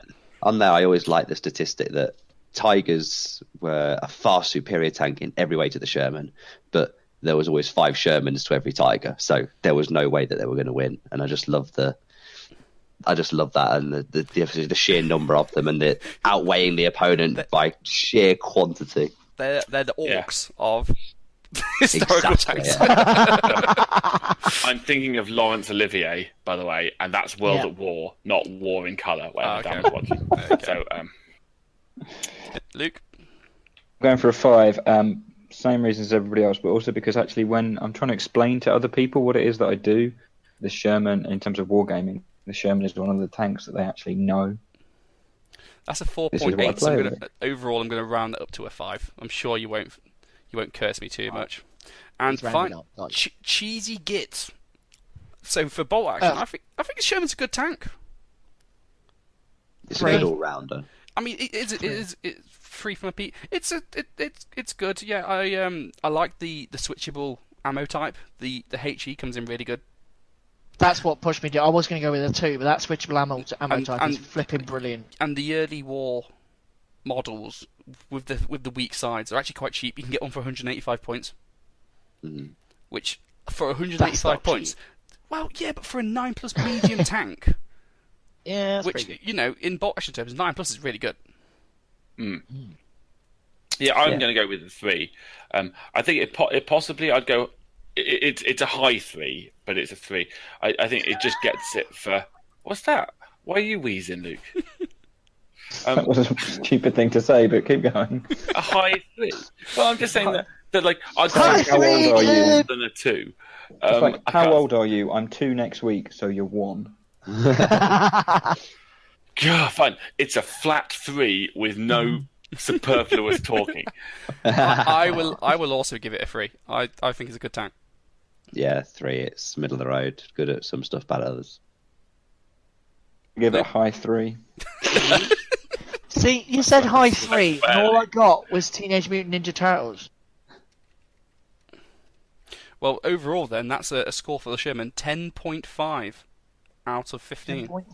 I think that's all right. That's a fair whack. Decent. Yeah, decent. Decent. What's the next on the list?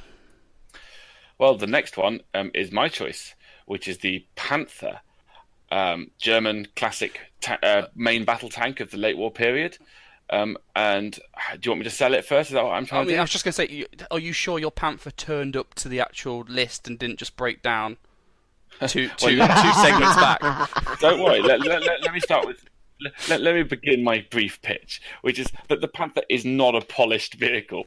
It broke down. It's got loads of weaknesses. It was one of the tanks that goes the slowest in reverse of any tank that was ever made. So once it was stuck, it couldn't get anywhere. That's a new fact. I didn't know that. A citation needed. But I just think that actually, for what it was, for being the main battle tank of the late war German period, it was by far and away one of the most effective.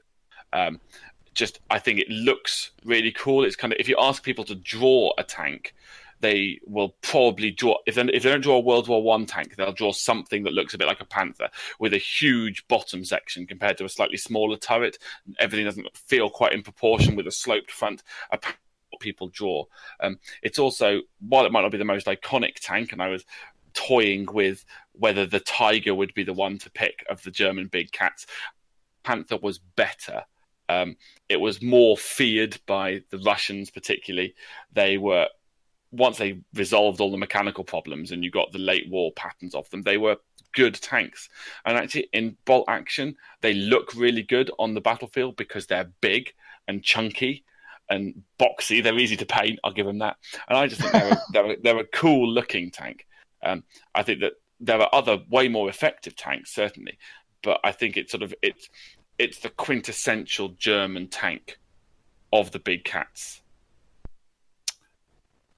And it's also a sexual beast.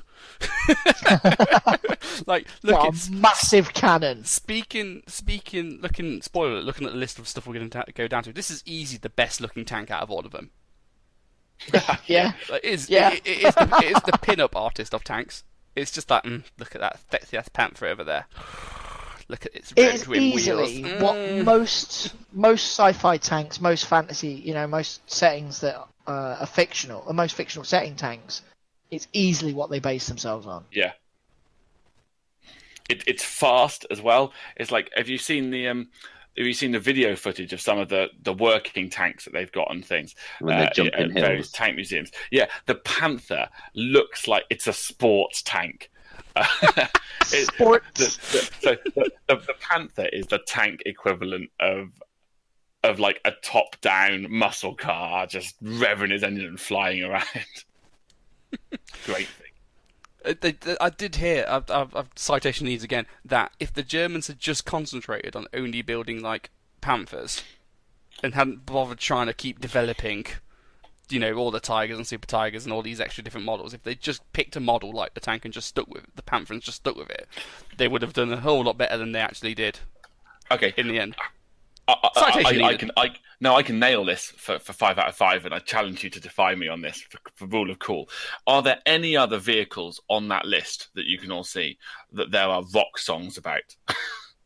That people have written heavy metal about?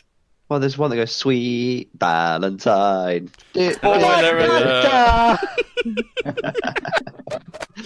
So yeah, I challenge accepted, Sheffy. I'm going to go 5 out of 5. I agree with Sheffy. It's fucking fantastic. It's so cool. It's a big ass tank with a big ass gun. Yeah, 5. I'm on a 5. That thing's beautiful. I'm assuming Sheffy's doing a 5 as well. Oh yeah, of course I am. Yeah, it's a beautiful vehicle. Luke? He's going to give it a high 4 now. Give it a 5, that's fine. 5. I will say, for historical relevance, though, I'm going to give it a 2. Yeah. It never fucking showed up. Yeah, It probably lost the Germans the war, to be fair. It was like Bullseye. Look at what you could have used. yeah, it's difficult. I'd like to argue against that, but certainly like the early Panthers were useless, and most of them spent. By the time they fixed the problems, the Soviets were already rolling through Berlin, so it doesn't really matter at that point. Exactly. Like, I was joking with the guys before we started recording that actually it might be better to have chosen a Panther term, because that way you get all of the excellent quality of the gun and the turret and the armor and the engineering without any of the breaking down or requiring fuel. Is that just objectifying the beauty of the tank to just a turret?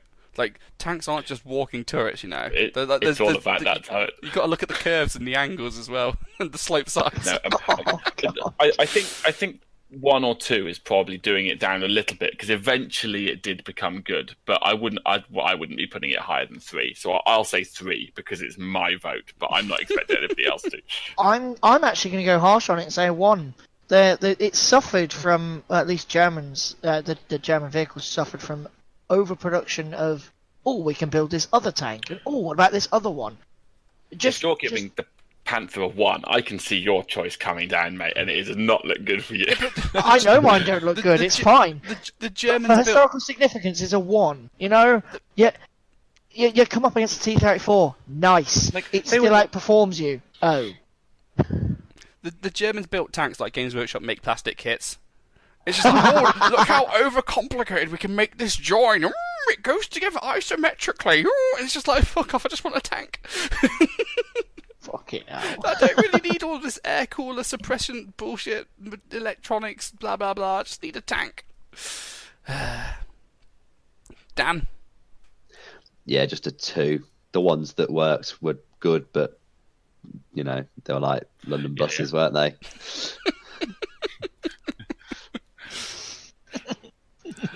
So which leaves, when which one leaves- came, it only was one. which leads me to pitch the Panther for cheese effect. Hang on, I am No, here. don't miss Luke out, yeah. Oh, come on. He sounds like bloody Marvin, the paranoid android. Oh, I'm so depressed. I'm going to give it a 2. Is 0 a number we can rate it on? Oh, I mean, if you want to be No. that way. I'll go for a 2, partly because I had to look up what it looks like. See, That is how shocking. are you That an is bad. authority that has a vote? This is ridiculous. Doesn't even know what a Panther... Like, come that's on. democracy in action for you there. Sheffield going, how do you have a vote?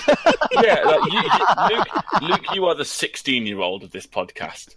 Don't deserve a vote, won't get one, and unless Labour get into power, you're not having it. Yeah, I'm the oldest here. Yeah. And you sound like it. Come on, get a bit of life. Come on. Oh, here we go. Cheesy gets You score. sound just like Cheesy gets Yeah, score. so I'll go 3? first because it's my vote, it's my tank. Alright. No, you're right. It's a 3. It's too expensive. It's particularly in a competitive play at 1,000 points. Yeah, it looks cool, but no amount of cool is going to make up for the fact that it's overcosted for what it does. It's rubbish against infantry, generally speaking. It's got one massive gun, which is great fun, but that's it. And even the 10 plus armor on the front doesn't keep it in the game for long if you sneak a shot in the side. No. The only reason I gave it was 3 was Tiger Fear. Sorry, yes, I'm Tiger Fear. That's the only reason I gave it the 3. Yeah, I'm I'll give it a 2. It is absolutely useless except for Tiger Fear. Yeah. I was going to say, I'd give it a 2 as well. Even with Tiger Fear, you're still spending 350 bloody points on the damn thing. Yeah. 355. Well, yeah, but then you buy the machine gun as well, don't you? Yeah, of course you do. You're spending that many Don't be points. mad. Yeah. Go 3. Yeah, so 13 divided by 5. It's another 2.5 for that one. So overall, 9.5 for the Panther. So it's only 1 point behind the Sherman. Which is fair enough. The thing that's important is we all voted it cooler than the Sherman, Well, which it yeah. 100% is. Right. So I'm going to do the T-28 Poster Junior, but I'm going to attack it from the angle of being a Finnish tank rather than a Russian one. So this is a weird one because the Poster Junior is a medium tank, which in-game is a light tank, but for the Finns was classed as a heavy because they had nothing else to do. They had no other tanks to use really apart from these, and they captured only 7 of them across the whole of the war. So what you're Really? saying is this is the sloppy seconds of tanks. Yes, Why is it on this Yeah. list? because it looks cool with the 2 nipple cannon machine gun things on it. I really like that. Machine gun jubblies? How do I miss those? Luke, get googling it, Luke, now. T28. I just want to try and build one with like the robot tits from Austin Powers. That's all I want. If you are Googling That is what it you looks need to like, put it yeah. down as Finland T-28 tank for it to come out. Yeah. If you So- put in what Dan put, how Dan spelled it, I think it doesn't come out correctly. It's Posti, That's okay, I found it. P-O-S-T-I. Yeah. It's a light howitzer with a coax MMG, 1 turret machine gun for the front right, 1 machine gun for the front left, and then a pintle MMG as well. So in terms of rule of cool, I really like it just for the nipple cannons. So I'm going to give it I don't like the length of it, and that's something my boyfriend complains about a lot as well. It's all about the gas. It is, isn't it? It's a fucking cruise ship. Like, I'm surprised you can't get a ride on a T28 signed on with P&O. You know, it's fucking huge. Like This was like the sister to the Titanic and the Olympia or whatever it was. Oh. It was the one that wasn't launched from Liverpool. I want Leonardo to paint it like one of his rich girls. Fucking boat. I think it looks really cool, and that's why I've chosen it. Because I've got one for my Finnish army, and I love it on the battlefield. I think it looks really cool. So I'm giving it a 4 out of 5 for that. It's just a bit too long. I'm going to give it a 3. It's all right. Looks cool. It's all right. Yeah, all I'll right. give it It's a 3. It's a 3. It's all right. It's different. It's not. It doesn't. To be honest, I was going to give it a 2 before you started talking about nipple cannons. I'm a little bit more sold on it now. A man after my own heart. I also want to say this is the coolest tank, not coolest like land continent battleship. So I'm not sure it counts. It's like the old fantasy Marienburg land ship. Oh, that's amazing! It just needs a sail put in on it, doesn't it? I'm giving it a 3. I'm giving it a 3. I think the turrets look cool and Downs looks cool on the battlefield. Okay, that's an average of 3 then. So it scored higher than the Sherman for all of cool, I guess. It is Right, cool it in the is. Sherman, yeah, exactly. I'll tell you Because what it's though. not the Ultramarines of tanks. I'll tell you Because what the though. Sherman doesn't have tits. Historical relevance 1. Those tits helped fuck all. Oh yeah, One. there was only 7 of them captured, and I think they were all destroyed very quickly. Don't worry, there was shit on the Soviet side as well. They didn't have much more fun with them. Yeah, Oh yeah, I was going to say, they're unreliable pieces of shit. the thing is, they are a 1. We've just got to be careful that we don't confuse the effectiveness of the Finnish infantry, which are a 5, with the effectiveness of Finnish tanks, which are a 1. Yeah. No, Well, no, I think the they effectiveness can- of the Finnish infantry was like a 10 out of 5. Yeah, I'll just yeah. say I think there's a I reason think the Soviets Go on. replaced them. yeah. Can I just say that getting 3 and 1, I've seen what your other vehicle is. This might not be the lowest one. Are we all agreed on 1 for historical? Does anyone want to say yeah. one to that? Yeah. Yeah, 1. Yeah. Cheesy git. Cheesy git Oh, for 130 points for a light howitzer. that's cheaper than I thought it was. Yeah, for a light howitzer and potentially 3 or 4 MMG shots on it. It is a bargain. It's cheaper when you work it out. It's the same as a Stuart, and it pumps out slightly more shots. Does it have any special rules unique to it or anything like that? Yeah, it's unreliable. So You every time it gets shot, it takes an additional pin. So if you get hit with like a flamer, you're taking D3 plus 2 pins. Well, that's So- why it's cheap, isn't it? Yeah, if it gets hit, it's gonna die. So that's why you need to hide it and then just pop round a corner with your nipple. How gun. many more points is it to get the Russian version, which doesn't have that rule? I think the unreliable rule is about 25 points.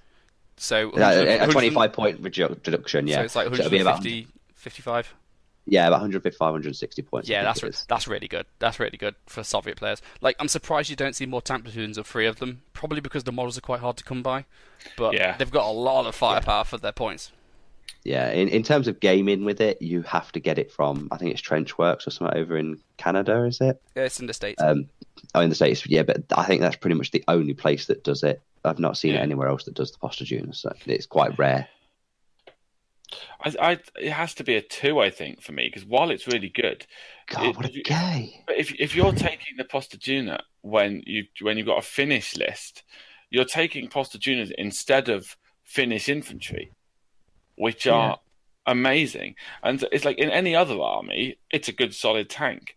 In the Finns, it's just why would you? Why are you trying to distract me with? I'm going to so rate it on the fact it's a Soviet vehicle first and foremost, and it's much more relevant to the Soviets than it is to the Finns. Dan's only saying the Finns because he's got a Finn army, and for the Soviets, I'm going to give it a 5 out of 5. It's probably one of the best tanks in the game. To be fair, it's just the only reason you don't see them is because they're so hard to get the models. So hang on.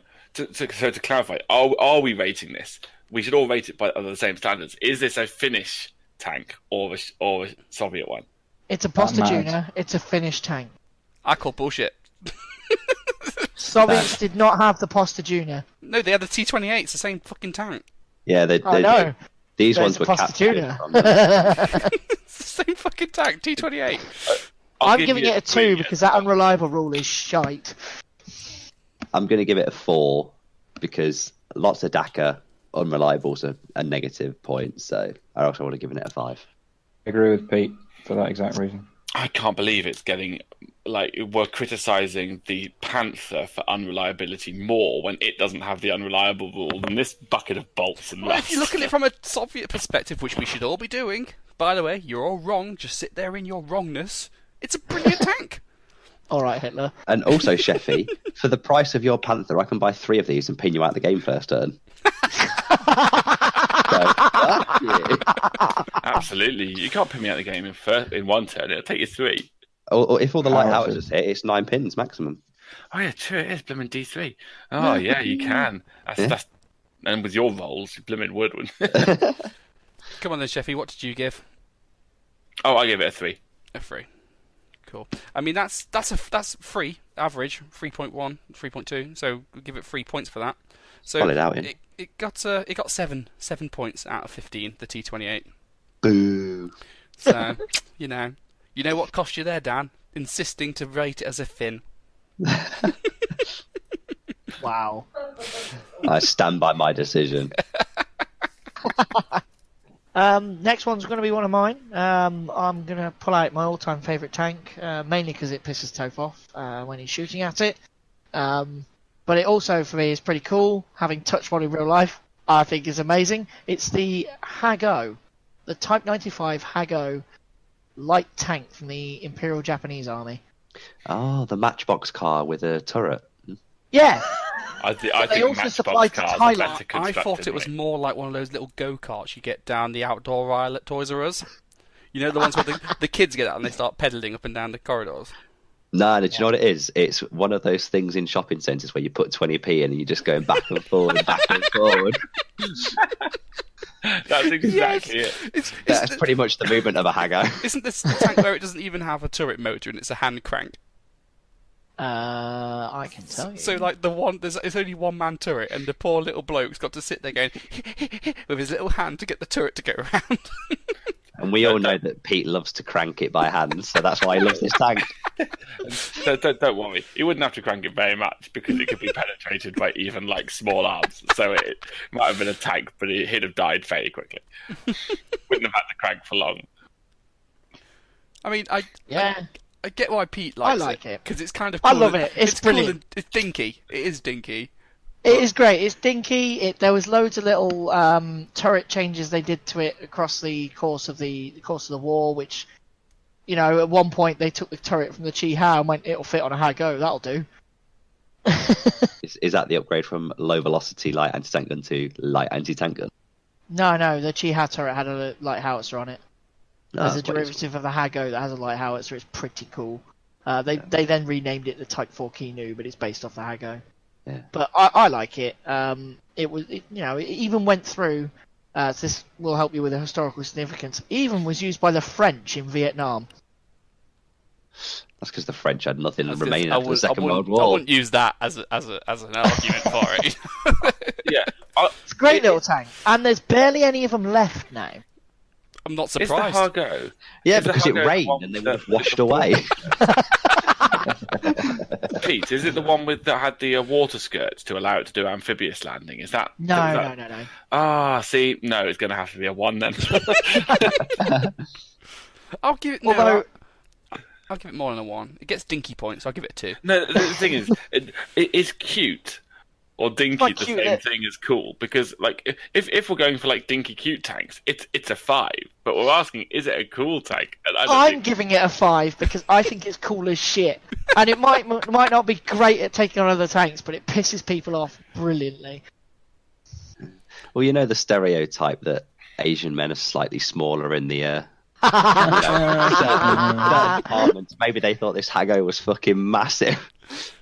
I'm just going to give it a 2 though. It's a tiny little fucking matchbox. Yeah, a 1 is unfair because I do quite like your like little toy box tanks. They are quite good fun, and for that alone, I'll give them a 2.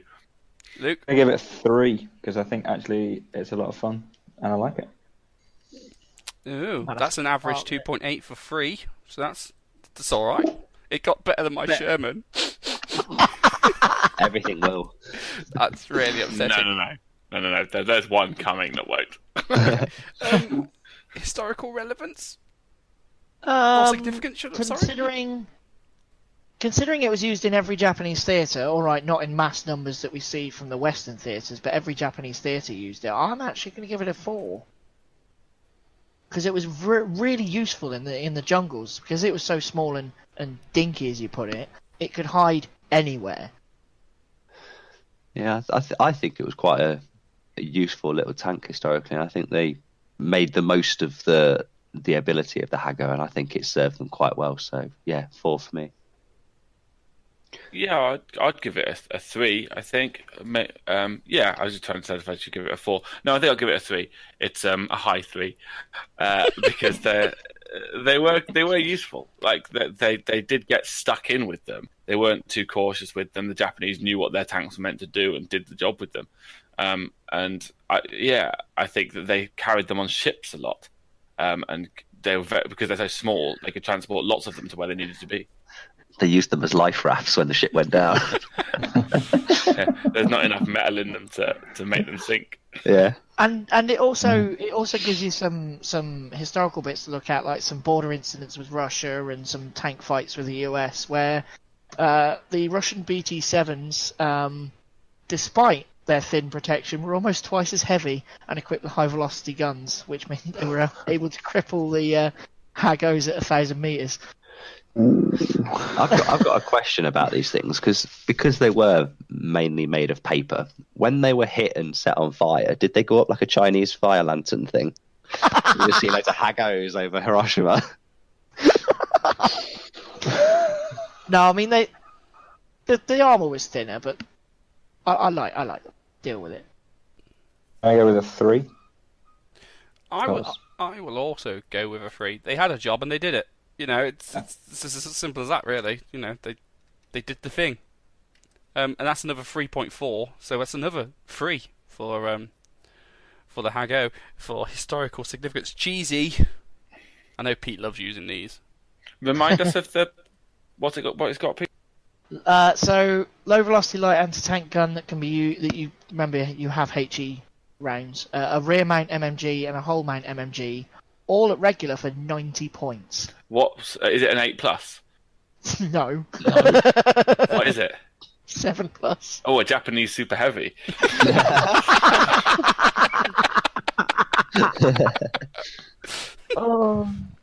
I think it's a good little bundle for the points. I'm going to give it a 3. I'm biased. I'll give it a 3. I know there's better stuff. It would be if it wasn't a one-man turret. It's just when you need it to do something, it will let you down. You're guaranteed to roll a 10, not be able to move and have to go back, or just stay where you are. Put it this way, veteran, it's only 108 points. Yeah. I would say people always go on about how amazing the Panzer 1 is, which is 7+ with 2 machine guns for 70 points. The Hago is exactly the same, except for 20 points you get kill to the Panzer 1. Yeah, for 20 points you get to put an AT gun on that. For Japanese, it's the best thing they've got. So come on, let's be nice to them. It's not the best thing. Yeah, I know. I'd give it a 4. I think they're quite dangerous. Like for 90 points, like that's a bargain for what they are. Yeah, I like them. I'd go with 4. I'm going 4. Partly because actually you think, oh, that's not a threat. I won't bother with it. And Yeah, then, exactly. It's dead, and now it's winning my opponent the game. It's very good at being ignored. The thing is it's only shit when you've got AT weapons. If you don't have AT weapons, it might as well be a Tiger because it's still a tank. It still requires AT to deal with, and if you don't deal with it, it's just going to run around shooting and pinning stuff. Yeah. Yeah, and having played Pete quite a lot with his Hagos, they can be annoying. I'm just going to give it a 2. Though. I just don't think it's the gun isn't strong enough. Fuck you too. Yeah, the gun isn't strong enough. The one-man turret is a shit rule. And it's not as small as one of the ones we're going to cover in a bit. So screw you. Well, you know, they won't let me have the derivatives from it, like the K-Re or the Tank Hunter based one, which was the Horu. They won't let me do it. Stop ignoring the morale rules and you get your toys. True. What are you giving it, Pete? What, for cheese? 3. Yeah. I know there's better stuff out there. So that's another 3.4. So overall, I'll give that a 4 because it was 3.4 for the other one, and let's average it out. So that's 10. Yes. 10 out of 15. Came in above the Panther. Above the Panther, below the Sherman. Yeah. That is a complete disgrace. Okay, me? Yeah. Yep. Yeah, so... Sweet Valentine! Dun, dun, dun. So So there we are. It gets 5 points just for that. I think rule of cool. I just really like it. Like, I don't. It's hard to like describe or explain it or quantify it. But actually, I just think it looks cool. I like the fact that it's low to the ground. I like the fact that it's slow to the ground. I know it's not the best tank in the world. It really appeals to me, and I think so. I might come up to this kind of links into historical relevance, but actually, it was all over, but it was particularly prominent in North Africa, and that was one of the first places we gave Hitler a kind of a serious defeat or a bloody nose. And actually, for me, that is rule of cool. Don't you think it's a bit pedestrian? Yeah, I don't Like, mind that. I mean, it replaced the Matilda, so it didn't really need to be that unpedestrian. Yeah, but the Matilda to had replace heart. The Matilda was cool, and this thing's just the most dull thing ever. Yeah. It's just, Yeah. it's Tell you what, though, googling it on image search is bloody brilliant. This is. Yeah. Don't you look at the Valentine and just think it's a shite Cromwell? No, because I look at the Valentine and think that was something that was charging across the desert in the early 1940s and smashing Nazis and Italians up for us. Yeah, That's what I look at. Why and wouldn't you think. pick the Cruiser then? Yeah, I Because guess somebody else already picked it, maybe. No, Oops. no one's picked the Cruiser. That was open season. I just think it's. picked- I had to Google what this one looked like because it's just like, it's just another shitty British tank, Did isn't you? it? No, I agree with Luke. I like it. I think the Valentine 3 or the Valentines 2 and 3, they're my favourite of the British tanks that aren't the Churchill. So, the Churchill. No, the Valentine. yeah. But the Valentine, I do like it. I think it's this is a really weird and specific thing that I like. I like the way it looks from above. Yeah. Okay.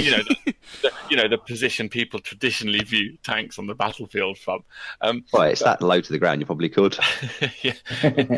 I like the way it looks. I kind of agree. I think it's also really speedy. It was quite a nippy little thing by the standards of the tanks in the desert, and I think that the African theatre, North Africa, is one of the cooler theatres with interesting characters and things in it, and the Valentine's a characterful tank. I mean, don't get me wrong, I'm not giving it a 5, but it's not being punished. I think it's like there are worse things he could have picked. The best thing they did with the Valentine was decommission it, chuck a 17-pounder on it, and call it the Archer. No, That that's is the much tank that more drives more backwards. interesting.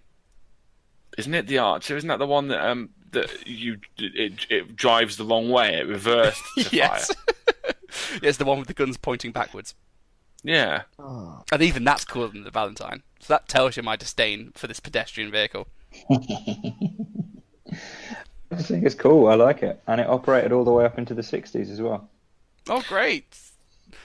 Not like the MOD to use shitty, Yeah. outdated tech, is it? I was going to say it's a national embarrassment that was still being used in the No, 60s. no, you misunderstand. I didn't say the British used it until the 60s. I said it operated until the 60s.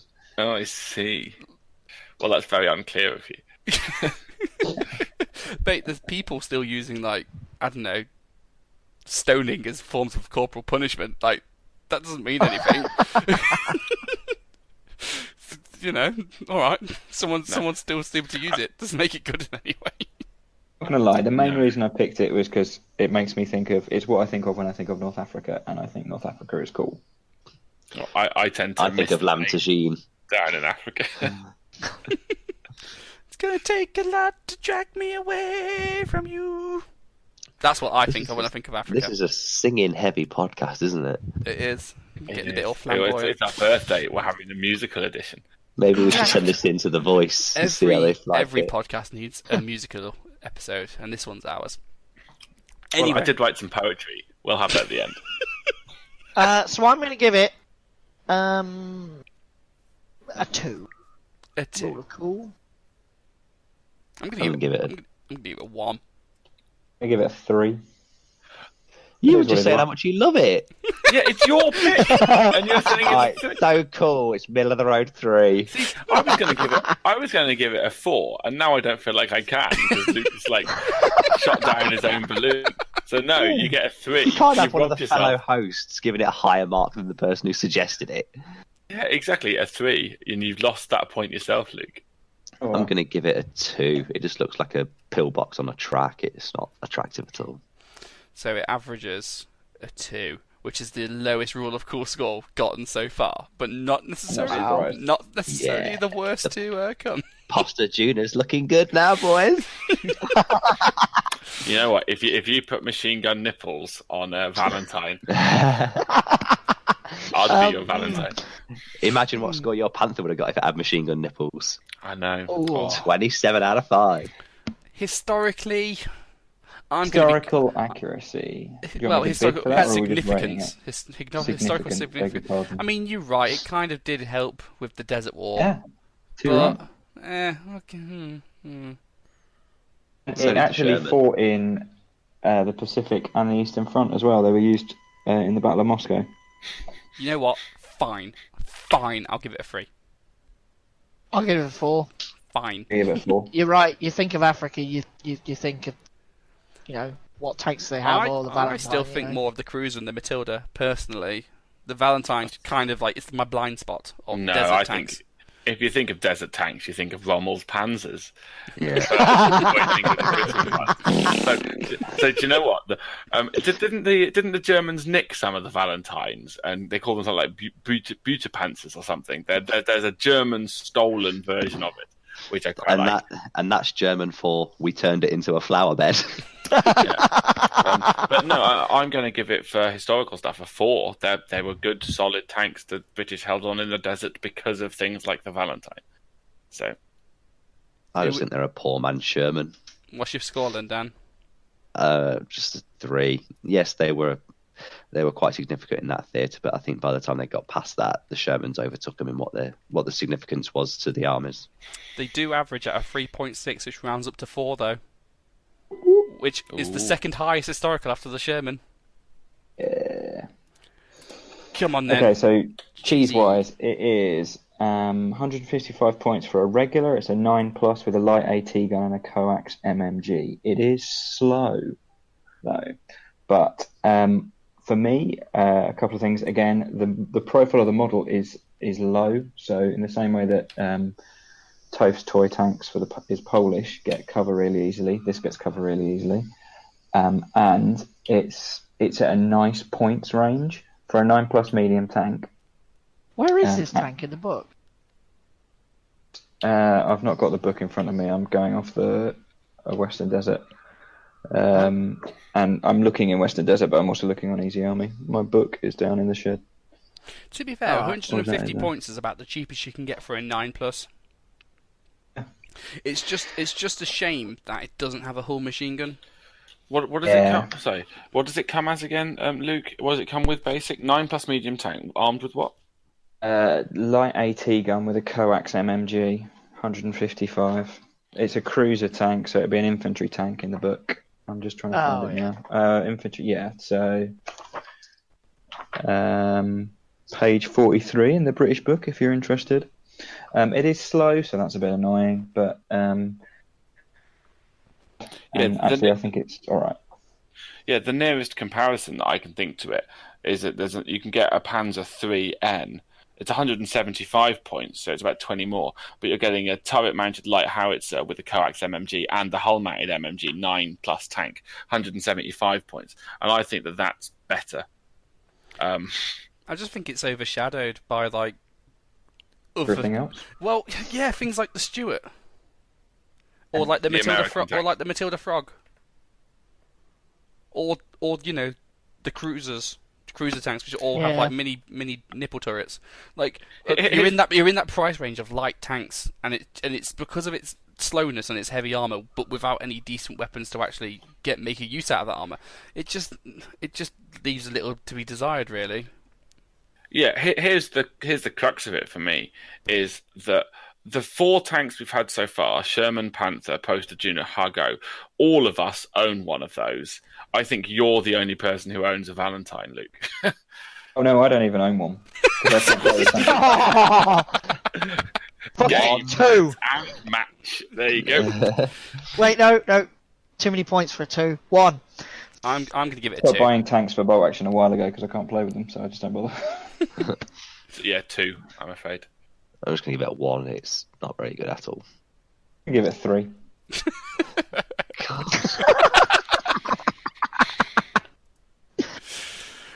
I mean, it rounds up to a 2. So there you go. Overall, they got 8 points, which is still more than the T28. Boo. Which I don't like. I think the T28 is better than the Valentine, but there we go. Oh, it's one of mine again, isn't it? Yeah. Okay. Are you ready for Stalin's Tower itself? The one, the only, the horrendously badass and horrendously ugly KV2. What? Is that the No really white- applause? No applause for the ultimate Russian tank? Oh, it's that one. It's the, I it's, love it. it's You With don't the need to say tank it that's to far me, too mate. tall. Yeah, It's basically a tower attached to a tank. you know when your kids are playing with the little building blocks, and then Yeah. and then they build some shit and go, "Hey, look, Daddy, it's like a cow," and you're like, "Sure, whatever." If my kids made a tank with their building blocks, it would look like a KV2.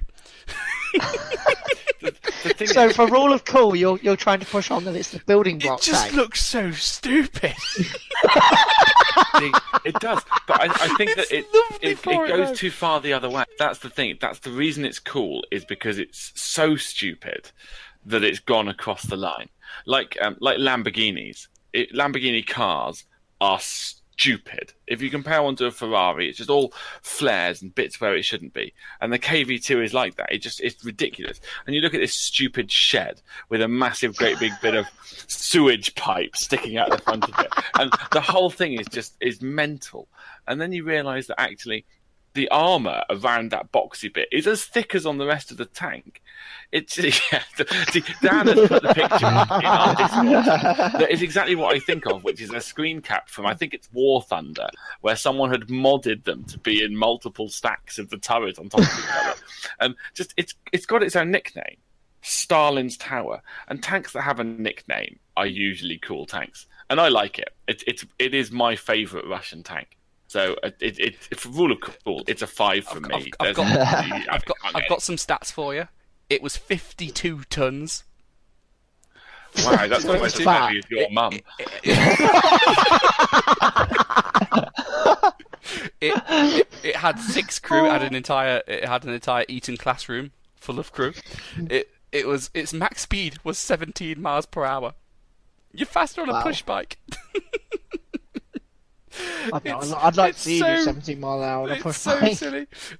Its also height is 3.25 meters tall. It was 10 foot high. It's an amazing vehicle. Genuinely, I love everything about it. It's just so silly, isn't it? I just love it because it is so silly. And the fact that they managed to make 330 of them, and they lasted all the way from 1940 to 1945, and they kept using them with that stupid thing. Stupid All the gunner. fuckers weren't fast enough to ever get to the front line. It took them 5 years just to get there, yeah. Come on, Vladimir, we need you. I'll be there. I'm gonna give it a 3 because it's mostly ridiculous, but it is quite amusing. Do you know what it reminds me of? When back in 40k when we used to play, you used to have the looted battle wagons for the orcs. Yes. Yeah. That's exactly what this looks like. It's gone, Red ones go find faster. the biggest gun. We haven't got a big gun, but we've got this bunker. Fine, stick it on tracks. Fuck it. I don't. You think of an orc at the top of that? It's perfect. Do you know what? I reckon that entire turret is bigger than a Hago. It is. Yeah, it is. It is. Yeah. The whole The turret whole is bigger. turret's bigger than a Hago. Is bigger than half the Japanese tanks. Yeah. It's basically a Sherman on tracks. I think you could probably fit the entire Belgium army inside its turret. Probably. I'm giving it a 5 out of 5 for rule of cool. It's just Yeah, so so am I. so amazing. I'm going to give it a 4. It looks stupidly amazing. That's where Luke's like, I'm going to give it a 1 because I don't think it's very realistic. It's not low enough to the ground. Oh, I like it. I'm going to give it a 4. I think it's good. Way. Yeah, make me look like the dick. It got a 3.4, so right down to a 3. So I also like that the turret, the moving, the rotation of the turret is so slow. I don't have stats on it up, but other tanks were quicker than it rotating than the turret was. So you could just avoid its fire by gently walking around in a circle as it tries to track you. Until the 6th Juggernaut gun you down. I'm going to tank my own tank for historicalness and give it a 2 because it was so shit. Well, if you're not giving it higher than a 2 and it's your tank, I'm giving it a 2. It was heavily outclassed by other bigger and better tanks. Russians had better guns. Once the IS-2 came round, the KV-2 was a pretty joke at that point. It was outclassed by the KV-1 and the KV-4, but I don't care about any of that. It's a really weird thing, isn't it, for historical accuracy? Because basically, it's a self-propelled artillery pretending to be a tank. It's a heavy howitzer on a heavy tank.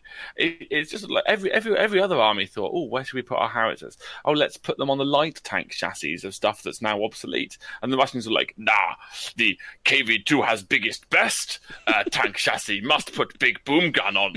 And it's just stupid. Not quite sure Your what that Russian accent was on Yeah, sorry. point. I've got no. I think it started well and then just gradually deteriorated. You've got to start with the word vodka, otherwise you can't get into it. It's literally the personification of everything that Red Alert is all about. The computer game. The theme tune to our very podcast was. I'm pretty sure they wrote it inside a KB2. They could have fit the fucking Philharmonic Orchestra in the turret. Like the only thing crazy in this is literal dolphins with laser beams attached to their heads. So, but yeah, 2 and 2 for historical. Actually, any other scores? Yeah, 2. Go in for a 2. More 2. 2s across the board. Hey guys, guess what? You got a 2. Well, Cheesy That's git. the kind of maths you can do, isn't it? Cheesy git. Okay, guys, it is 400. It's 300 points. Yeah, it's too Right. expensive. Well, you say that, but it's a full heavy tank, not a fake heavy like a Panther. It's also got a heavy howitzer, a coax machine gun, a hull machine gun, and a rear machine gun. Is it armoured all round? What, a rear machine gun? No, the KV-2 isn't. It's got one on the back of its turret, yeah. No, Is it's it not armoured. slow? It is slow, yes. It's too expensive. How many points is a heavy howitzer basic? Like 110. Once you've brought a spotter and a tow, you're looking at about 120, yeah. Yeah, so it's 3 of them.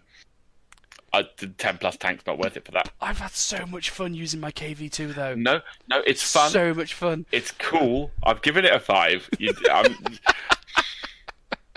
I'm going to give it a 3 on the cheese score. That heavy howitzer's strong. It's not going to go anywhere, but again, it's not going to go anywhere. It's cheaper than if you compare it to like its contemporary, the IS-2. It's 20 points cheaper, and it's got a bigger gun because it's a heavy rather than just a medium howitzer. So it hands out more pins.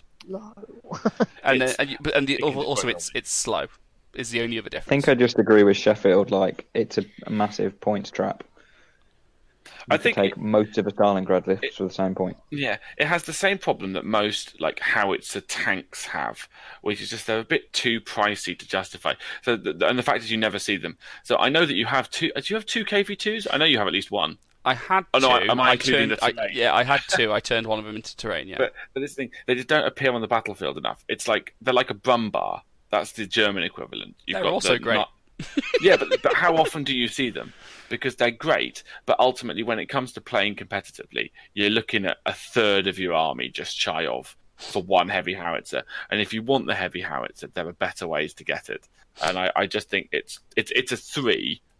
I would take it, but I wouldn't expect to be doing too well if I did. I'm going to give it a 4. Screw the haters. I really like it, and I've managed to get some real mileage out of mine. I think it's just a case of using it psychologically and forcing it down your opponent's face because it is nigh on unkillable. At 6 inches a turn. Yeah, but once you get a road, it's fine. But it's as long as you're still moving it, though. You know what I mean? It's not like it's a normal AT gun. You can still normal hands. You can still move and fire it. You can hide behind it as well. Yeah, that's really good. I'm going for a 2. I just don't think it's worth it. Dan, do you want to be the arbitrator? Yeah, I mean, for the points, you can do so much more in a Russian army. So I just don't think it's worth it. But in a piss around game, I think it was quite fun to use. Yeah, you could fit in 12 Dogmine teams for the same price. Yeah, I think a 2 is fair. I mean, that's 2.8, which still rounds up to a 3. Well, hey! It did just get 8 though, so it's the same as a Valentine, which I'm not happy about. But I'm glad I'm here. I like What's that the the Sherman's still number 1, guys. Yeah, but the Hago is still number 2. Yeah, that's true. Right there. So it's my second choice now. Mm-hmm. So I toyed for a while whether I wanted. I have been boring and I've picked both German tanks, but I did for a while want to talk about the Panzer IV. But I think we see so many of them and they're so ubiquitous that I knew it would be absolutely hammered in the cool list because all of the bigger tanks are cooler and the Panzer IV is just too generic. It's the Sherman, it's the vanilla thing. So what I've chosen is the Panzer II, specifically the Lynx, the Lux variant of it. There's 3 reasons I think it's really cool. One, I think it looks like the Valentine should, that it's small, compact, low down. But unlike the It's Valentine, not the reason you picked it. no, it isn't. But it's only because you've said it. But the Valentine is quite low down and speedy. So is the Lynx, except that its turret is also low down and small. And actually, it's an 8. I won't talk about its bot action rules yet. But basically, I think it looks, for a small tank, it's one of the ones that looks least silly. So a lot of the small tanks look like toys, but because the Lynx is quite long and has got a low down compact turret, it doesn't look as silly as some of the other ones do. So I think it looks better on the battlefield. It's truer for the scale models that you have in bolt action than it is if you play the video games or you see pictures of it. It can look a bit silly in pictures, but the actual model looks quite good. And because it was in existence, the Panzer II chassis, at least, in some form, for the entirety of the war, they fought in 1939 and fought in 1945. None of the other tanks on the list were there for the entire period of the war. It could be painted. Oh, sorry, fine. You only have 2 tanks. One of mine was. Yeah, because the war lasted a year. But the point is, you can paint them in any colour you like. So they existed in Panzer Grey, they existed in green, they existed in Dunkelgelb, they existed in winter camo. Literally, there's no way you can paint them wrong. And, So green or grey. Yeah, basically. Sometimes yellowy grey. And actually, they're small. They're small enough to hide behind. They're speedy. They are. They're small enough to hide behind. No, to hide them behind things. Oh, I see. Right. Okay. Yeah. And so I think that actually, apart from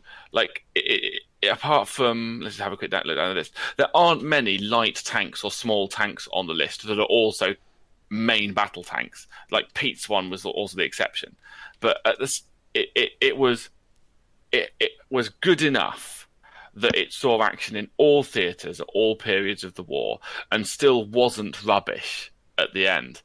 And yeah, I like them a lot. I think they don't get enough love. You know what? I really like the look of the Panzer IIs. I will say they look gorgeous for what they are. I'm going to go straight for a 4. Yeah, there's one use I just want to describe this with. Compared to the Valentine, it's sleeker. Yeah. And I think that alone deserves extra points. So I think a 4 is a good score for this one. It is the Gary Coleman of German tanks, though. And I mean that in a good way. So it's the Panzer II Gary Coleman. Basically, yeah. It's got. It's like. What you talking about, Hitler? It just, you look at it. It's got a real underdog kind of attitude to it, which I know is a really strange thing to say about an inanimate object, but you can just picture it picking fights with tanks 2 or 3 times its size and still going like a little shitty pit bull terrier or something like. I can picture it picking a fight with a Pershing, being outgunned miles, massively outgunned, and still being there going, yeah, I'll take you on. And then it just wrecks away going and just being really annoying. Well, yeah, we'll get to the recce stuff. I mean, it was my pick for cool, and I'd give it a 4. So I think that it's not as cool as the Panther, but it is a cool tank, especially given that it's a small tank and a tank that existed in pretty much the same visual look from early war to end. It didn't date in the way that some of the other ones did. I think it's a tank with character. Yeah. Which it's a very subjective thing to say. You can't really say what you like about it, but you just look about it and go, that's really cool. And it's very dinky, which is a positive. I think I would go with a 4, partly because of a couple of things that just been said in terms of like it being used throughout the war, so you can kind of feel like it's being drummed into service towards the end of the war when they're desperately looking for things to take on Pershings and like super heavies. Like I think that's cool, so I'll give it a 4. Yeah. So in terms of historical significance, I think I don't want to overstate it, but I think the thing that's important for me is that it's the third most, numerous German tank. So that they built more Panzer IVs than anything else, closely followed by The Stug, wasn't it? Oh, so yes, I'm sorry. I should include Stugs of the actual tanks. So ignore assault guns and tank destroyers. I think they built more Panthers and Panzer IVs eventually, but they still built about 2,000 Panzer IIs, and that's not including the ones they modified into other things that exist on a Panzer II chassis. And I just think that actually, I don't think it won the war. It's not the tank you think of winning the war. It certainly made the biggest contribution to Blitzkrieg Germany against France and the invasion of Poland and Hungary and all of those sort of going east and going west. It made all of the difference there. And it was a solid core of the panzer battalions in North Africa. But ultimately they replaced it with other bigger main battle tanks in response to other people's to other nations. So I think it was a great, solid tank throughout. It did what it was designed to do. It did it well. It was adaptable. It served in all theatres, but it didn't really shine in any. You don't think of famous battles where there were hundreds of Panzer IIs around. I'm actually quite surprised just seeing something here that it was actually designed as a stopgap tank between the Panzer I and the Panzer III. Yeah, because the Panzer III is a massive box. Yeah. So they had the Panzer I, which was one of the cavalry tanks, and then the Panzer II was sort of, exactly the halfway house between the main battle tank. And I think it did exactly what it was meant to. It definitely did more than it was ever expected to do. So I broadly agree with you, to be fair. Yeah, although we've kind of focused on the Luche little links for like the rule of cool at the end of its life. There's a long history because it fought in the Spanish Civil War as well, didn't it? They were loaned out, so it's been everywhere, and it's definitely played its part in a large number of battles. So I'll give it a 4. It was a bit like the plucky underdog, wasn't it? That kind of kept performing above its. Do you know what it is? You guys probably won't get this because this is a football reference, but it's a bit like Leicester a couple of years ago when they won the league. Fuck you. We're amazing. Sure. No one expected them to do anything. I got that. And no one expected them to really do much, especially not to carry them for the first 3-4 years of the war. But then they just kept going and going and going and overperforming. And in the end, they were probably one of the standout tanks of the war for the Germans. The thing is, they outfought. I get the reference. They outfought the French Char B2s, and they outfought like the British Matildas. Tanks that were on paper much superior. A swarm of mosquitoes could have outfought French, mate. Well, So yeah, I'm going to only go with the middle of the road 3 though, because it was outperforming, but it was still middle of the road. You think German tank, you don't think Panzer II. No, you don't, which is why I don't think we gave it as high a rating for rule of cool. You think of things like Panthers and Tigers, but the reality for historical significance, it's up there. It's more significant than they built about 300 or 400 fewer Tigers. And so if you think about that, the most iconic tank that did bulk of the fighting, this little thing did even more. I'm going to go with Pete. I'm going to go 3. Yeah. I'm going to give it a 4. I think it was a plucky little tank. I think it did really well. I also think 4. 3.6, which rounds up to a 4. Ooh. And so the last thing, I'll be very quick now because I want to just talk about its thing in bolt action. So I'll talk specifically about the links, which is 115 points regular, and for that you get an 8+ light tank with recce with I think it's got a light autocannon and a coax MMG, and I think that is not to be sniffed at. Basically, yeah, fine, you can get better stuff, but for 115 points, you're getting something that's reasonably tough to kill, that's fast and mobile, and gets around the place. Its biggest selling point, though, I think, is that I've just had a quick look through the Bolt Action German second edition book. You can take a Panzer II in every single selector in that book, from 1939 to Last Levy, 1945. It will fit anywhere in Bolt Action. You can justify one in any German list, in any theatre, at any point. They were there, dying, usually. but like, I don't think they're great, but I don't think there are any other tanks that you can say that for, that they are in every single selector. Yeah, but that doesn't make it cheesy, though, does it? It doesn't make it cheesy.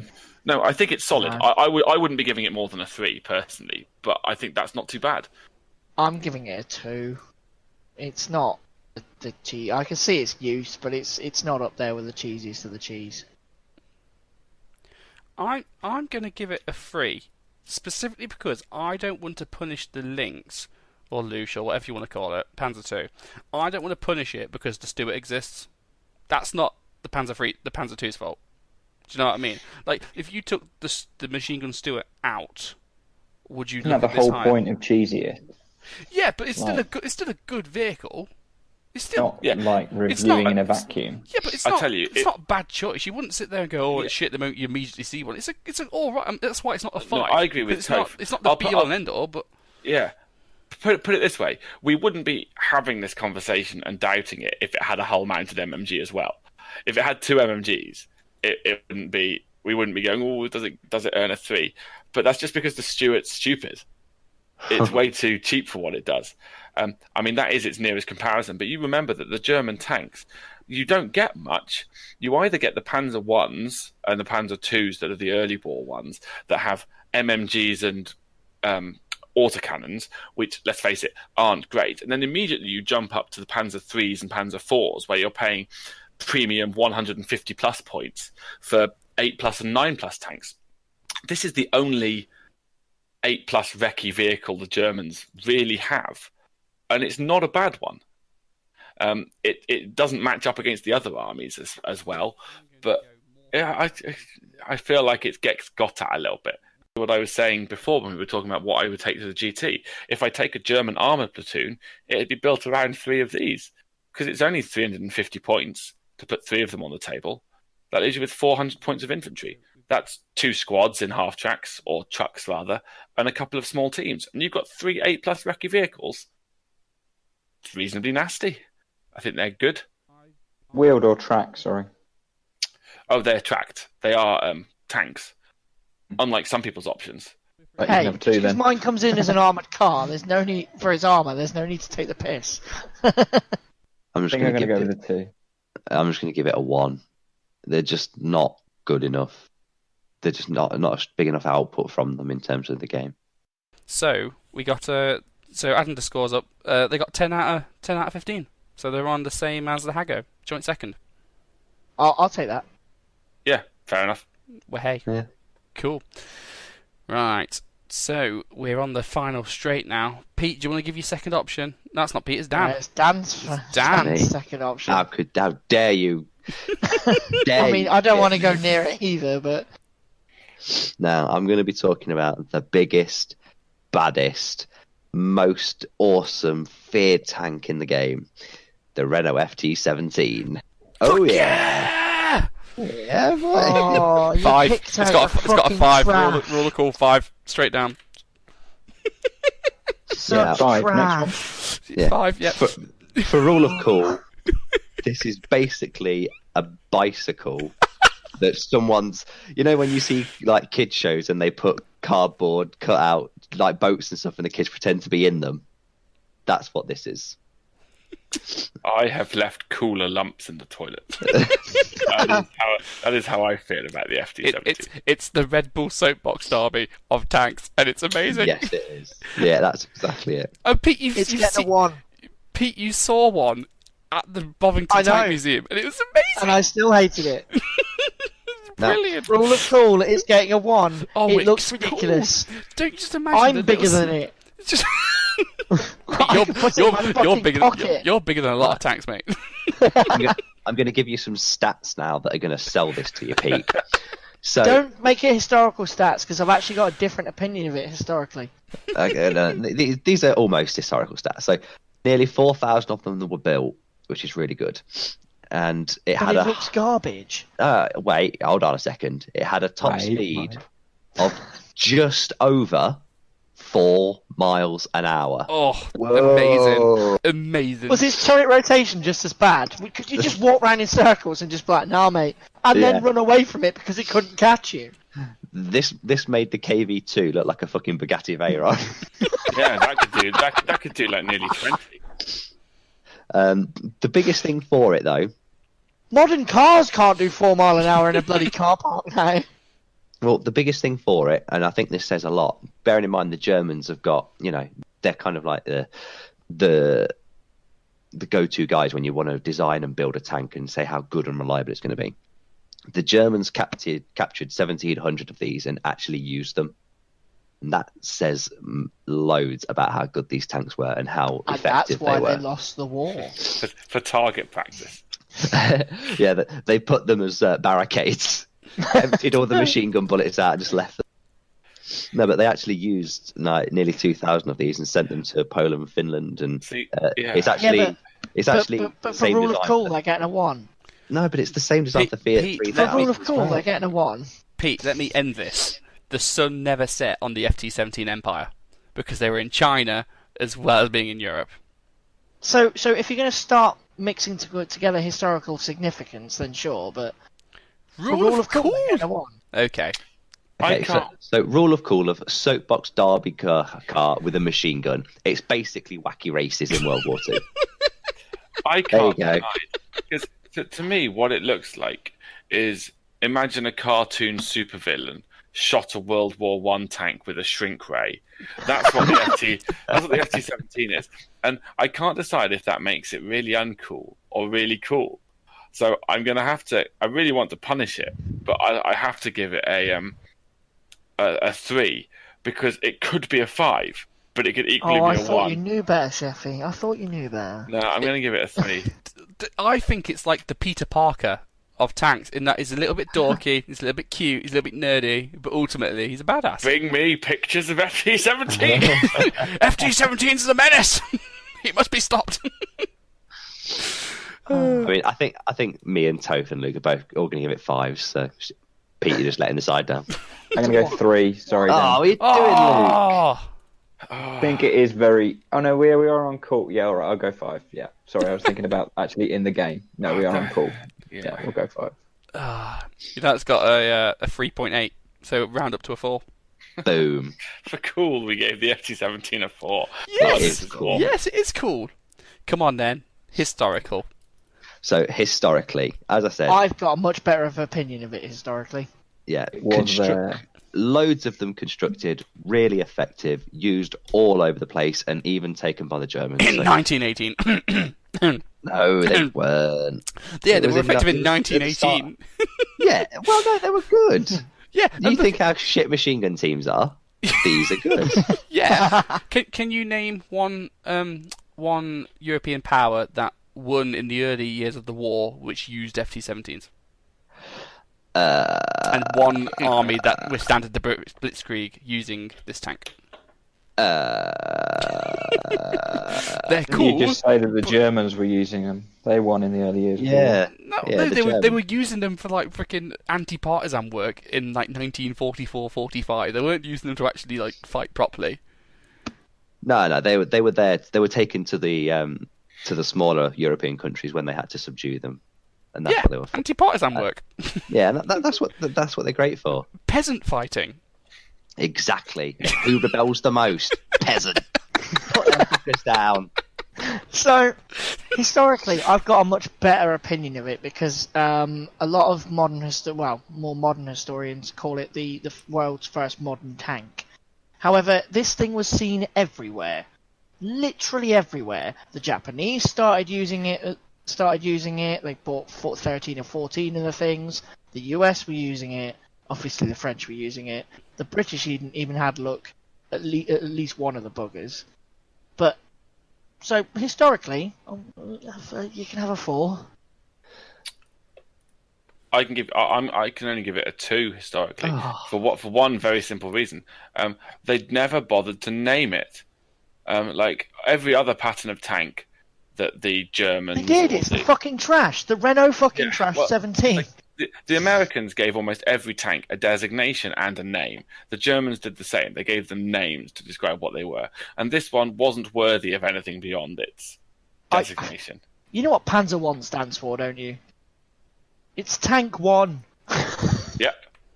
Still a better name than FT-17. It's just the German word for tank. Yep, and I'm saying still a better name than FT-17. Why are you using that to judge its historical significance? Because I think if it had made a bigger impact, it would have more props. It's like it's of the tanks in the Second World War that, like, before I'd started playing bolt action, I'd never heard of the FT-17. It's only through bolt action I know anything about it. Whereas, like, I know more obscure tanks than I would think your average layman, and yet this is one I just had no idea existed. I'm going to give it. Sorry, I've just seen something ridiculous. There were 4 discovered by United States forces in 2003 in Afghanistan that were being used. Lol, What that's, the fuck? that's hilarious. That's Stands the hilarious. test of time, mate. As toilets. They're like the Volvo of the tank world. They're brilliant. I'm going to give it a middle of the road 3, because it was during the interwar period. It was really good, and I'd say one of the first effectively modern tanks. But during the war, it very quickly was outclassed and very quickly was left by the wayside. So I'm giving it an average score. I think that's the fairest way I can do it. Yeah, I Yeah. feel very beige about it, so I'm going to give it a 3. Yeah, I'm 3 as well. I just towards the end it just was absolutely dog shit, but at the start it was quite useful. Yeah. So that's an average on 3. Come on, and cheesiness. I'll give it another 5. 5. 1. 5. Well, it's a 35-point machine gun that is That's armor slow, 7. and it's a 1. No. It's not slow. It's pitifully slow. It can never go more than 6 inches. Ever. So it's a 1. Yeah. But it's 35 points, and it's a tank you have to deal with. You Yeah, don't. I think it's You great. do. You do. Walk away from it. you It'll can- never catch you. You can have a tank platoon of these for cheaper than a regular infantry squad. Which one's harder to kill, and which one puts more shots out? The FT-17. The regular infantry harder to No, kill. it doesn't. than No, 3 armored 7 plus fully armored vehicles are much harder to kill than a single 10-man reg squad. I'll go down. You'll miss. No, I think in game terms these are just utterly disgusting for their points. 35. They're really annoying. They're amazing. One of the troubles that I have a lot with the German army list is that you don't get anything for less than 50 points, really. Your only option is to add more stuff, more equipment to other squads, or take stuff in experience, which you don't really want to do, or you've always got the medic for 30 points. If I had access to a 35 points heavy armored machine gun, I would be all over that. I think it's excellent. I think it's great. They are the main appeal of doing a French or early war army, because I would just want to take lots of them. Like, I think they're stupid and uncool and historically insignificant, but in game terms, because bolt action is broken and makes MMG teams 50 points and an armored all round 7+ tank MMG team 35, I would have them all day. 5 out of 5. Yeah, it's a 1. It's a 1. It's always a 1. If you had the slots at the 750 point GT, you could bring 20. Tell me that's not amazing. And then play Demolition 3 times. Epic draw. Beep, beep, beep, beep. I'm coming right for you. Yeah, these are a 5 in game terms. This is what a machine gun should do, and it does it for 35 points rather than 50 like the infantry. Yeah, I think it's a 5. I think it's brilliant. think you've all lost your minds, but that's by the side. That's an average of 4, which puts it up to 11, which means the FT-17 has taken the top slot. Yeah, fuck you, Sherman. It's almost as if they all sat there and decided it needed to be top. Pete, when are you just going to get It was with the used program? as a training tank. You know what, guys? Oh, You know what, right? One day, Pete's going to play with an army that allows FT-17s.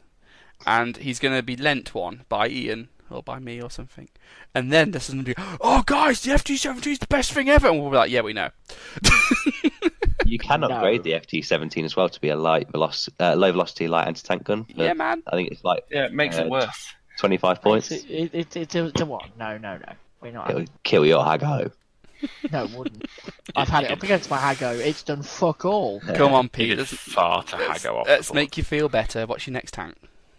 My next tank is something I don't own, but I played against, and I thought it was pure filth. And after looking at the thing for a bit of time, I actually quite like it. It's the Cruiser Mark 1 A9 from the British. And yes, it has nipple turrets. This thing looks really cool. Does it look cool?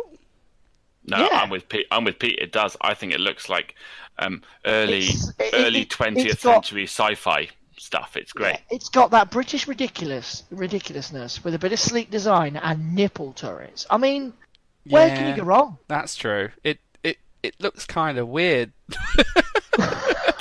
It's the only thing I want to say. It's weird. Do you know what it looks like? Do you know from like really early like black and white sci-fi TV shows, the robots always had like weird domed heads with little arms and stuff. It kind of looks a little bit like that. I like it. I think it's a cool looking tank. It's sort of space agey and strange. I can't stop. I think it's really cool. I can't. Do you know what it looks looking like the at most? pictures, but not in a good way. Ostajuna. But far better and used in the North African desert. I don't know. There's just Okay. something about it that I'm just not quite sure on. It's not low enough to the ground, is it, Luke? No, those nipples really bring it up. I mean, I'll agree. It definitely looks better than the Valentine. Like, no, yeah. hands down there. Yeah, it's way better than that. I'm gonna give it a 3 because I haven't made my mind up on it yet. For rule of cool, it does look kind of cool, but it looks kind.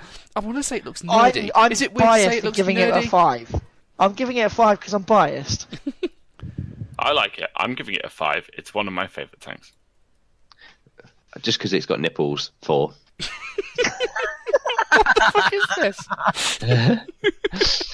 You're listening I think to I'm gonna Let's go Juggernaut 4. Sex Talk. Go on, Luke. I'm going to go 4, similar reasons as Dan. 4. Wow, that's a good score. That's a 4 overall. Come on then, Pete. Historical significance. Why should we care? So it was used in the desert a lot. It had some major weaknesses that, it wasn't very well armoured, being an early war tank. But there's actually a really cool, well, I'd say really cool way they managed to disguise it for Operation Bertram. So they managed to Leave it at disguise. home. No, they managed to disguise it to make it look like a truck or something, and then they had some blow up tanks that they put in the same spot. So overnight, it looked to the Germans like they weren't going to push. They were going to push this one area the next when they saw them, but they'd actually moved the tanks and pushed into a different area. And I think the way that the British can disguise this tank is bloody brilliant. You probably haven't got the same pictures I have, so I'll just give you them. I think this thing's brilliant. It was used in the desert. Sure, it wasn't, long lasting, but, not many British tanks were that long lasting. I mean, I'd never heard of it, and looking at the Wikipedia page, I'm not surprised. Why, really? There's only 125 builds, and it's primarily an interwar tank. Seems a bit shit, really. I mean, the pictures that Pete's putting up do make it look It's ridiculous. quite isn't it? usefully hidden away. Yeah. Okay, that's really cool, actually. Yeah. I just think make it look like a truck. I love it. But like, To me, right? That's the only brilliant thing about it. I'm going to be honest. Historical significance. I'm only going to give it a 3 because it was just start. See, if you'd have mentioned this weird hidden shed thing during the rule of cool, it would have got a 5. I'm giving it. I might even give it a 1 because it's just. I'm gonna give it a 1 because like it didn't do like it isn't famous for anything. It's famous for being shit and being replaced. That's what it's famous for. Yeah, I'll admit I never heard of it either. It's like being Gaz. He's shit and he's just replaced all the time. Like that's exactly what it is. It's the Gaz of tanks. Yeah, you know, I'll come back to that later. But you know, I'm going to go for a 2. Just like meh. The only reason I know about it is because I have read the British book. I like it. I mean, I'm going to have to give it a 2 because there's not really any historical precedence for it. But it's a cool tank, and I love that it transforms. Who we're missing? Who hasn't given their points yet? 1 from me. 1 from you. Good arrows, Dan. Nice to know we agree on something. Of how shit it is. Yeah. You got a 1.8, so it's rounded up to 2. Nice. Cheesiness. Come on. So man. here comes the cheese. Here, I'm just gonna read this thing's stats out because you're suddenly gonna realise that it's pure filth. 125 points regular. You get a turret-mounted light AT gun with coax MMG, 2 forward-facing auxiliary turrets, each with 1 MMG, and they cover a side and front. And it's a 7+ armoured car. You can fit quite a few of those in, but just when you think, I could do with more infantry killing, you can swap the light AT gun for a light howitzer for no extra points cost. How much is that? 125 points regular. Yeah, that's really It's good. not bad. That's really good. Yeah, that's really good. Having played against 3 of these things, they're pure filth for the front nipple turrets that can just get you everywhere. But then for like 5 points more, you could have a Sherman. Yeah, but Not a Sherman, a Stuart even. Stuart's ruin everything. You said I couldn't have that argument about the Lush. No, It's I the didn't say you could have that. Well, argument. it's the same argument though, isn't it? It's overshadowed by other really stupidly overshot things. I'm giving this thing a 5 because it's nuts for machine gun shots. I will give it a 4. It's And a I really feel- good tank. I feel with the howitzer on there, you just get this choice of your infantry are dead or your infantry are dead. Make your choice. See, I was sold on this, giving it a 5 until you said armor 7. And then for the points, I Armor just 7 don't... doesn't really matter, mate. If a big gun's shooting at it, they're shooting at that instead of your infantry. He says that and he hates the FT-17. It's like, come on, mate, Oh, pick a side. Mate, my Hago's armored 7. The FT-17 is terrible because it's fucking slow. This thing can outpace an FT-17. Yeah, but I could have a whole squadron 10 of tanks. points more. For 10 points more, you can get armor 8. And Yeah. this has got exactly the same stats. With Can you, more have, the A10 can you get an cruiser. armor 8 version? Yeah. Yeah, Oh, I mean, they're not that's the nipples, A10. they're... Yeah, they Like, don't get the just- nipple ones for that one. They're whole mounts. Hmm. mount and I'll, coax. I'll stick to the 4 then. Yeah. I'm still giving it a 4, but it would have been a 5 if it had been higher than armor 7 for that point. Yeah. At points. I've faced 3 of these things. They're fucking filth. I'm going to go 4. I think they're really good. And it's the first thing we talked about. I thought, I might buy some of those.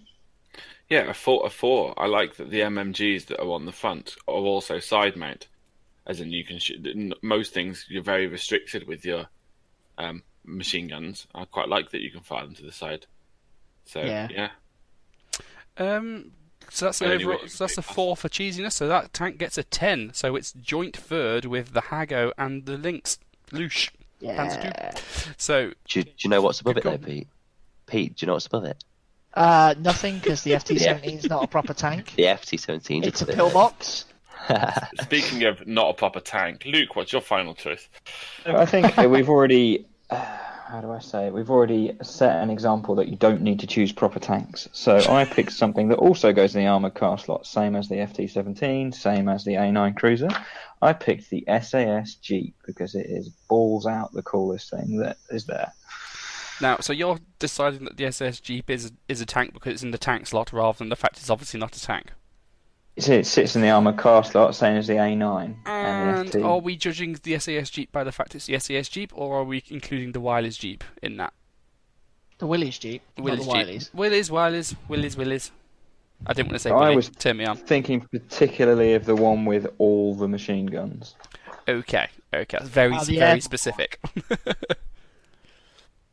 Yeah. So I just think it's really. So which one are we first? Rule of cool. I just think it's really, really cool. Like they strip these. It's kind of early 1940s. They're thinking, crap, what are we going to do? We've got nothing to go on here. How do we take all this weird nonsense that we've got and make it fight the Germans? So they strip all these Jeeps off to so they've got basically nothing on them. That scene in Pearl Harbor where they're trying to get the fortresses to launch off aircraft carriers. So that's a big deal in that film, and it's similar sort of things happening in with these Jeeps. They're like, oh, we need to be really creative and go really far with them. And I think it's just really sort of weirdly iconic. They do loads of really cool things with them, which I'm sort of saving for historical accuracy. But I think they only really do those things with them because they're sort of sometimes we talk about you use a tank in bolt action is to get your dick out. Here's my tank. Well, actually, Are you What, saying you you're do just at the getting your table? chub out? I feel like this is as much bravado, but in a different way. It's we're going to fight you on however we want to fight you on. We're not going to we don't have to meet you head on. We're going to come around the back and cut your hamstrings off. No, I get it. It's I've got a Tiger and you're like, lol, I've got a Jeep, deal with it. Yeah. I could not disagree with you more. I think what makes the SAS Jeep cool is not the Jeep, but the SAS. The SAS are badass. I put it to you that they could have all been equipped with Kubel wagons, and the SS would have made not the SS. What am I talking about? The SAS would have made the Kubel wagons look cool. And I just think that actually you've confused the coolness of the vehicle with the coolness of the people who used it, and it's like the it's a Jeep. It's a bog standard Jeep with a bunch of MMGs taped to it or stuck to it or glued to it or whatever. And I just think it's kind of I would take an FT-17 as a cooler vehicle, but the SAS Jeep is cool because it's the SAS. And the you could be wrong about FT-17, the FT-17 is immune to this vehicle as well. Yeah, I No, think it's not. I think No, it's I- not. I- Forward-facing HMG, it's not immune Yeah. to it. I agree agree with with I agree with your comment about it being iconic. I certainly agree it's an iconic vehicle. I just think so let's not ignore the elephant in the room. It's also not a blooming tank. But it's kind of so I'm sure someone else will pick that apart. I just think that it's kind of it's not cool because of what it is. It's cool because of who uses it. I'm going to settle this. I actually agree with Luke. It is really cool. Because you don't just go, oh, that left sprocket is good, oh, that right turret is good. It's the sum of the parts, of which case the crew is part of the vehicle, and I think it's cool. That said, it's not a tank. 1 out of 5. Yeah, exactly. one out of 5 as well. Purely because it's just a Jeep, but I like the crew. 2. If we were doing which was the best vehicle, or which was the best it's a really cool car, but it's not a cool tank because it's not a tank, it's a car. If we were doing cars, my list would have included the Land Wäscheschlepper. Yeah, if this was just the coolest thing, then yeah, it would get a 5 out of 5. But we're talking the about tanks. KVP is and essentially mobile artillery. Shut your face! It's more of a mean, tank than this thing. Anyway. It's got a tractor. KV2 is a bloody toy. Let's think. What you need to be a tank? You need armor. You need tracks. You need a turret. And this thing has none of them. I'm not saying it's not really cool. It is really cool, but it's not a tank. 1 out of 5. I think it's super cool, and I'm giving it 5 out of 5. I'm giving it 2. 1. Dan? Just for the orky nature of gluing another gun onto it, I'm going to give it a 2. Quick, I see some bonnets. Staple something to it. So it got a 2.2, so it got 2 for Rule Cool. Historically, I'm going to be quite lenient here and give it quite a lot, because they did, the SAS using the Jeeps did a lot because of the Jeeps that they wouldn't have been able to do without the jeeps. So they were quite influential, especially in North Africa. So I'd be kind of lenient here and maybe give them a 3, maybe even a 4. Yeah, see, I think some of the things that make me want to play with it, make me want to buy it and read more about it, that they do with it, and the way that they... So I think I've got one particular raid up that they're quite famous for on It's the airfield. Yeah. I think I've watched a documentary on that. Yeah, so they went 200 and... no, hang on. They went a very long way. They drove, what is it? A long way. A big So I was number. reading how far it was from Cairo, not how far they went. They drove overnight with no lights on. 18 of them. 18 of these jeeps in formation through the desert in the dead of night. Thankfully, there was a full moon. And they raided an airfield up 40 aircraft, although they underreported as 25. Just like the SAS to underreport, innit? Yeah, and Got maybe 25, So look they got over the two- next day. You got 40? Maybe their maths was as good they as lost mine. 2 guys. They killed 40. They destroyed 40 aircraft and lost 2 guys. I mean, one of the other examples would be, so like if you think about the long range desert group more generally, they're sort of played a part in cutting off most of the Italian army because they just went off the road and went faster in the desert and came back on, and with a few trucks and a couple of jeeps blocked the road and captured half the Italian army when it was demoralised. I think they had a big psychological effect. It made the Axis powers think differently and act differently in the desert because they're thinking, oh, actually, this base isn't safe. We need to leave stuff here, fighting at the front. Yeah, I actually think historically it's very significant for the actions it was used for, so I'm going to flat out give it a 5. Yeah, 5 from me, obviously. I still can't get away from. It's not a tank because everything that you've said could be said about aircraft. I think that it has a historical impact. I think you're massively overestimating it. I think it's a 2 or 3. Ladies.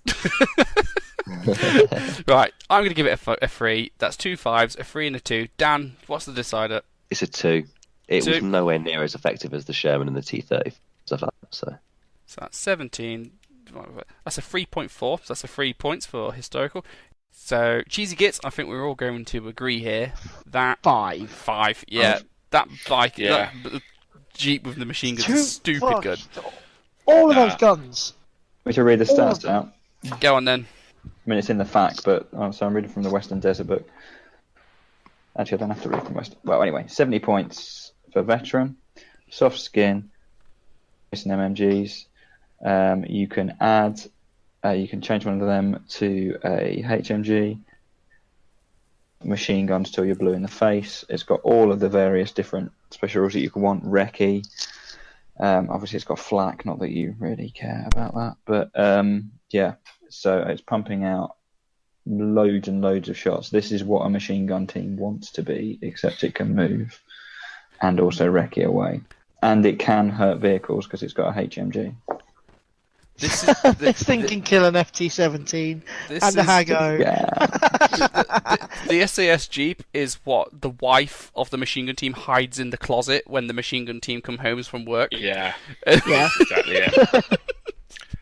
But I did give it a 5. I'm going to mark it down to a 4 because 70 points is expensive. I I can mean, have that's two. a That's veteran. Well, yeah, 60 for a regular. I So suppose. if you're a regular. But you could still have 2 FT-17s for that price. And And the one probably from the main blind both British up. book, one from the main British book comes with a forward-facing HMG, forward-facing LMG, and 2 rear-facing LMGs, and you can upgrade any of the LMGs to MMGs. Can they for all 5 fire points at different each. targets? Yeah, your vehicle. Yeah, but they're not like twinned guns. It's not like twinned LMGs. None of It's them are two twinned. LMGs. the double MMG, I think, has to shoot the same target because it's one weapon. Okay. 2 rear-facing LMGs. 2 rear-facing LMGs. They're So not you double, can they're spin the not twin. Wow, that's a lot of pins I can hand out. Exactly. Yeah. I'm going to stick with the 4. It's really good. I think it's a 5. I think they're annoyingly good. Personally, my favourite variant of them is just the vanilla one, basic at regular with the twin MMGs and the other MMG. I think you just get the 3 on the basic one for 60 points. And I think that unlike Soviets and Germans, the British aren't spoiled for choice when it comes to armoured cars. So it's the obvious pick for the armoured car slot. And I think they're great. You almost always see people with them. In game terms, absolutely, they're fantastic. Yeah, Any final thoughts? I'm going to give it a 4, just because of the fact that it's not armoured. It is quite expensive for something that can be killed with like an errant sniper shot.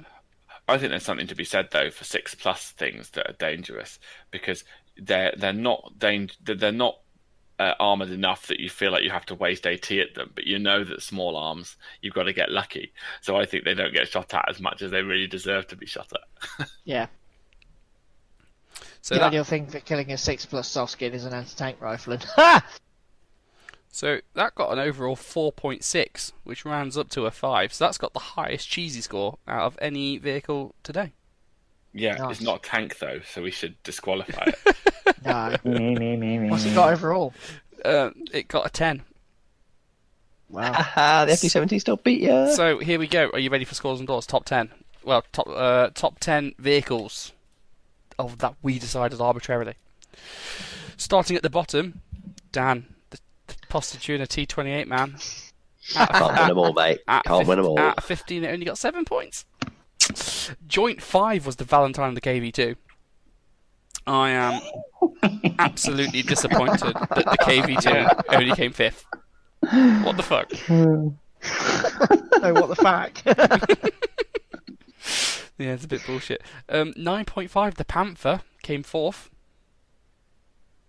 So that's pretty respectable. And then coming third, there's 4 joint thirds with 10 points each. You got the Hago, the Luche, the A9 Cruiser, and the SAS Jeep. Nice. All came third. So take that as you will. Except I'm nothing but we consistent. can disqualify the SAS Jeep, but whatever. In second place came the humble Sherman. Cool. So Called Sherman came it. first. Called it. No, Pete. No, it turns out you are wrong, and the FT-17 is the coolest tank in the world. Boom. That's what I'm talking Dear about. listeners, you have to completely disregard that we know anything about tanks, because something that isn't really a tank or isn't really useful at all came top. I mean, we It's in don't the tank slot. need the listeners to tell us that we know fuck all, Pete. Okay, don't be having them bringing their shitty knowledge round here.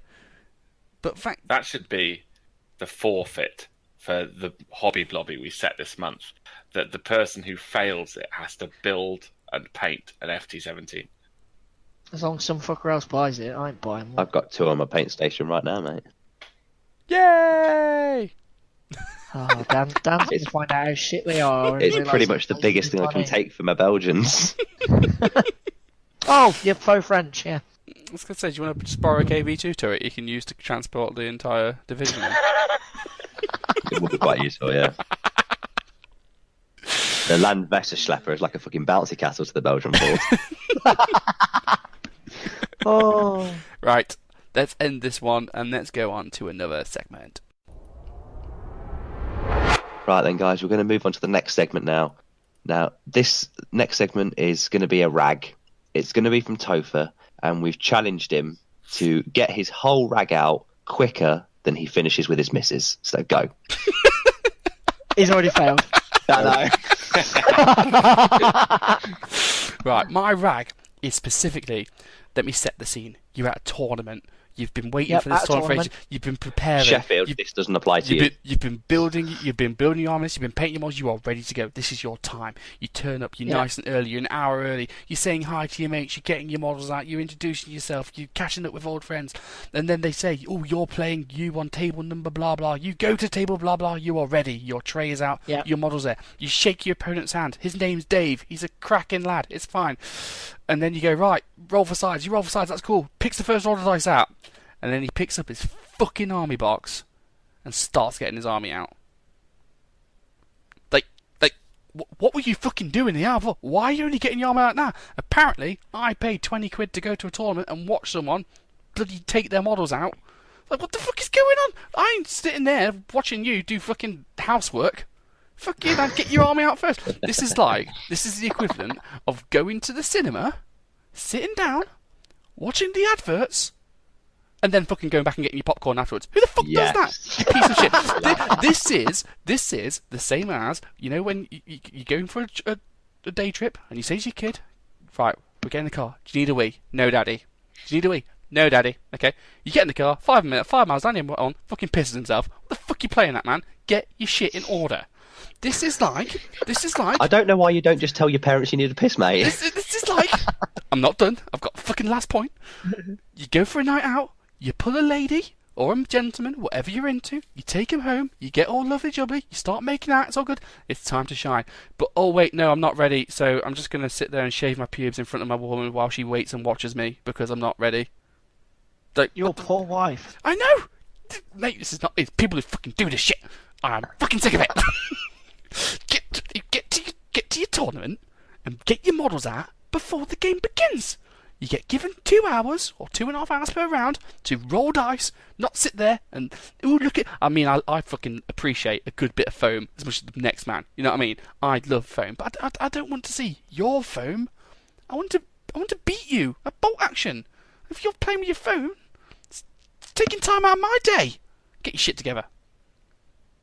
I'm doing this rag now because I'm particularly livid at the idea that when we go to the GT, people's army lists are going to change 3 fucking times. That's like 3 times where people can, ooh, let me just get my models out. You know what they do? They do the same fucking thing where they play dominoes, lining them all up along their fucking table edge. I don't care, mate. I'm going to remove them in 2 turns.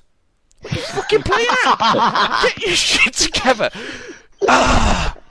Or it's worse when they get it out on the board edge and then you roll for board edge and you want the other one. So they've got to put all of them on back away.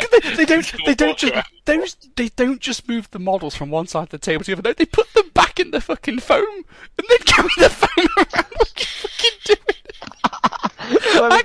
I can't deal with this shit. Like I know I operate at quite a fast speed. I speak fast. I game fast. You know, I don't have time. I don't. You know, yes, my wife loves me because I'm over and done within 10 minutes. I don't suffer fools, but fuck's sake, 10 minutes? Fuck it out. Show off. Am I wrong? Any points?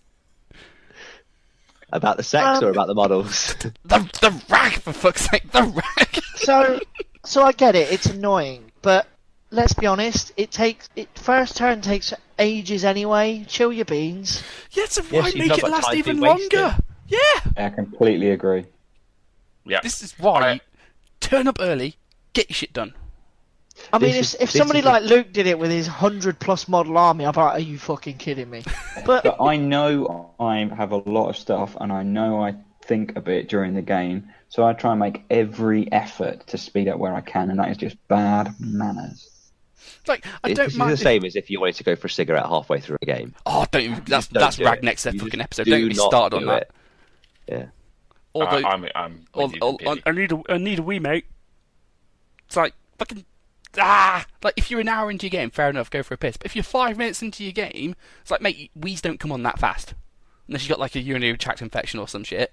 Just see, now you're speaking more my fucking language. I get that shit.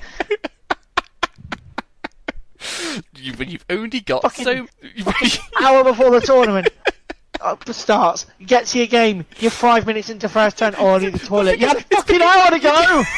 You turn up at the tournament, and everyone's milling around. Everyone's there half an hour early. You're sitting there. You're talking. Get your fucking models out then. Is that the international, the home internations? One guy I was playing. Bless him. He was a nice enough guy, but he stood around for like an hour talking, and then first game begins, and then he gets models out. Priorities, sir. Time management. Someone did that to me in the 3rd game. How does that happen on a 3rd game? Putting them away after every game and getting them out. Oh, fuck that. Yeah, there's people that, like, when you kill each model, they'll take the model off and they'll look at their little foam thing and they'll go, right, row 3, column 7, you go there, Barnabas. All I'm gonna say is you don't get dressed again between partners at the orgy. It's a fluid movement and transition. You have no class. You need to put your belt and braces back on, sir. Obviously, Get toasting every bit in an orgy. Get those suspenders attached back to your socks.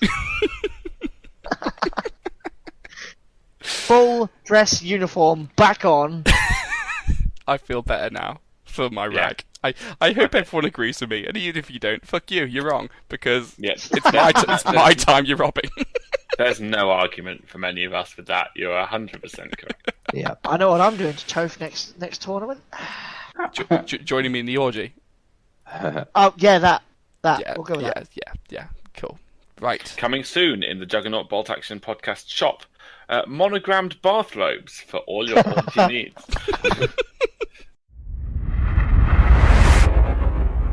So, we got Hobby Blobby, and to introduce, we have my good friend, Boris Johnson. Well, hello everybody. I'm so glad to be here. You know, Brexit's going so bloody well for me at the minute. My hair is a mess, but how did everyone do for their Hobby Lobby? Order! Sit down. Yes, the honourable lady from South Shields. You've got a point. I have another painting award now. I have my fifth painting award. I won that this month, and I believe that is my right, because this is what the voters requested, is an extra painting award for Sir Topher. Order! I will disband this entire... Order! You shouldn't be raising statements as a point of order. I've told you once, I'll tell you again. Pete, that's quite good actually, Pete. I'm quite impressed with you. Yeah. John Burko is he's pretty funny. This will be the last Juggernaut podcast where we have John Burko as the speaker. Because next one he'll be gone. It'll be Harriet Harman or something. What we're gonna do?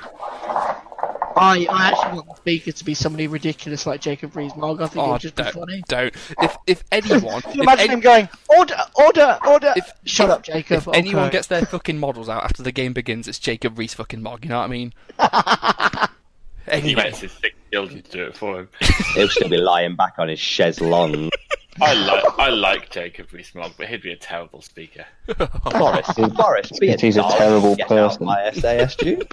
Right, let's talk about the real important things. I did win another painting award this month. I won a 5th one. Default. No. Pete can confirm this. We was at a tournament. We was at Gaz's one in High Wycombe. It was a charity event, and it was voted for by the shop owners, so no bribery intended, and they gave it to me. Toph did disappear off to the toilets and came back with something white in his hair, but whatever.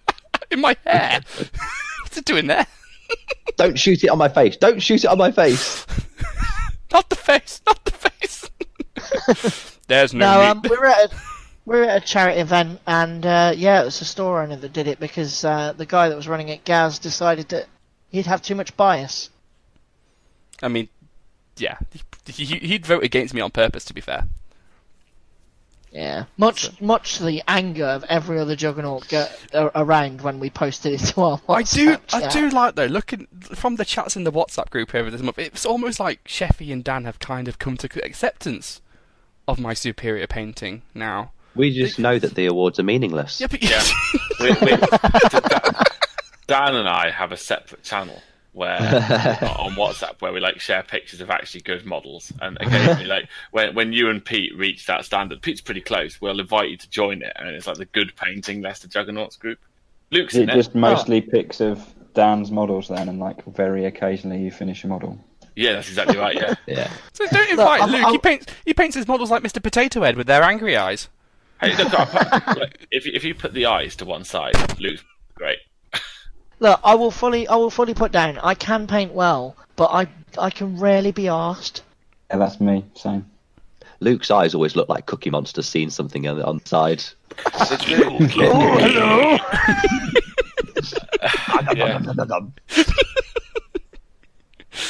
Well, look, it's just there's more. Art is subjective, and you can objectively try and say that you're the best ever. But I just keep getting rewarded, guys, so maybe you need to take tips off me. Maybe just we the should tips. rename them as the Pity Awards. The Pity Awards. Pete, You're if the the Pity Awards, Pete would be getting some more. You're the Bolt Action painting equivalent of Make-A-Wish Foundation. Oh, You've got truth no has been discernible, spoken. Savage. discernible talent. Oh. You're just gifted it to so that you don't, throw yourself off the nearest bridge. Savage, just taking shots at a charity. I just don't think this decisive language is good in the correct positive political climate. We need to be a bit more respectful of each other and of each other's accolades. So that sounds like you're surrendering. Yeah. So to get back on track, what did we get on with our pledges? I finished mine, but mine was relatively easy. It was just set up my painting table when I got to the new house. Mine was just to paint 3 tanks, and my hobby mojo has been so long and just so low that I've only just did that yesterday, and God help me, I can't be asked to paint anymore because I'm just not in the zone right now. I mean, I have also built an Iron Hills dwarf army. So I have done something. Don't talk to me about building stuff. I'm so tired of building stuff. I've built all these British. I've built another army. I just want to paint something now, but I've got to build. I've not even built anything. I've got like half a Polish army to still build, and I've just brought a new Age of Sigmar army, and it's still in the box. I've not even like. What have you bought? All my, I told you about it. All my conversion bits for my Cthulhu army I'm doing. Oh yeah, It's still in the box. Like I only got it out the car last week. That's just how bad my Jesus. hobby mojo was. Wow. And when I say got out of the car, it's still in the utility room. Like it's not even made it up to my hobby desk yet. So I'm just. Yeah, I need some encouragement and mojo. It's something Kids must keeping you be busy. wrong. Something must be wrong because actually I've had a pretty productive month. Not necessarily specifically in terms of bolt action, although I have had some productivity in that area. But I've managed to paint more in this last month than I've painted in like the previous 4 or 5. So you painted 3 models then? It's a bit more than 3. No, Not a lot more, but a bit It's a more. high 3. Yeah. excellent callback. I love it. Oh, you slightly justified your position here as the No, so I've painted. So for bolt action, I've painted. So my pledge was to finish the remaining unpainted bits of my Soviet army, and so I finished the SMG squad that I needed to do, and I finished the veteran squad, but I didn't get around to doing the dog mine teams or the. I think I have a second MMG team and 1 or 2 little character models that I haven't finished yet. But I did 2 squads, and then I've also managed to build and repaint a decent amount of my SS. So certainly it's all rebuilt and sprayed. And then I managed to paint. Where am I now? I've painted the officer, I've painted a sniper team, painted a mortar team, painted a couple of one-off little bits. So I've probably done somewhere in the region of 30, 35 bolt action models. And I'm reasonably happy with them. I'll put some pictures up. But I would say, yeah, while I haven't met my pledge by finishing the Soviets, I've done more than that in terms of quantity of painting. So you failed. Yes. FT17 it is then, mate. But I'm pleased. I'm pleased with my failure because it's been productive. I didn't mind. I set myself a plan to do a decent chunk of infantry models, and while they've not been from the army that I said that I would do, I'm pretty happy with the progress I've made. I Do we hope give him you. a pass? I mean, Or do we make him take an inexperienced fuel shortage tiger to the? Seeing as he's on the open side, as well, it don't really matter. nah, not for a GT. team. He is, not yeah, for a he's GT, taking a veteran that's LMG team. That in itself is a punishment, to be fair. Are you legit taking one of those? Yeah, Alright, yeah, there's your punishment. Enjoy. 65 points of glorious uselessness. Well, You wait until it wins your game. No, I plan on putting it in the Kubel wagon and assaulting people with it. so It's a good sniper charger, isn't it? Luke, saying you didn't even have a pledge. What have you done this month? I have painted I've constructed and painted a whole new board of bolt action terrain. Yeah, that'll do. So Alright, show off. Yeah, that's alright, isn't it? It looks good as well. It's not like the other one made out of Lurpak tubs. Hey, I like made that up proper one. MDF stuff. As like I've it's got dry stone walls. It's got a few. It's sort of nondescript European, like Western European village. Yeah, some of the So buildings I've got we some picked up for the trees. club as well, isn't it? Yeah, same set. Yeah, they're really good. I bought some trees on eBay. They turned up today. I just need to cut out the bases for them, and then it's pretty much done. It's even got. Whilst we've been talking, I've been doing MDF dry stone walls.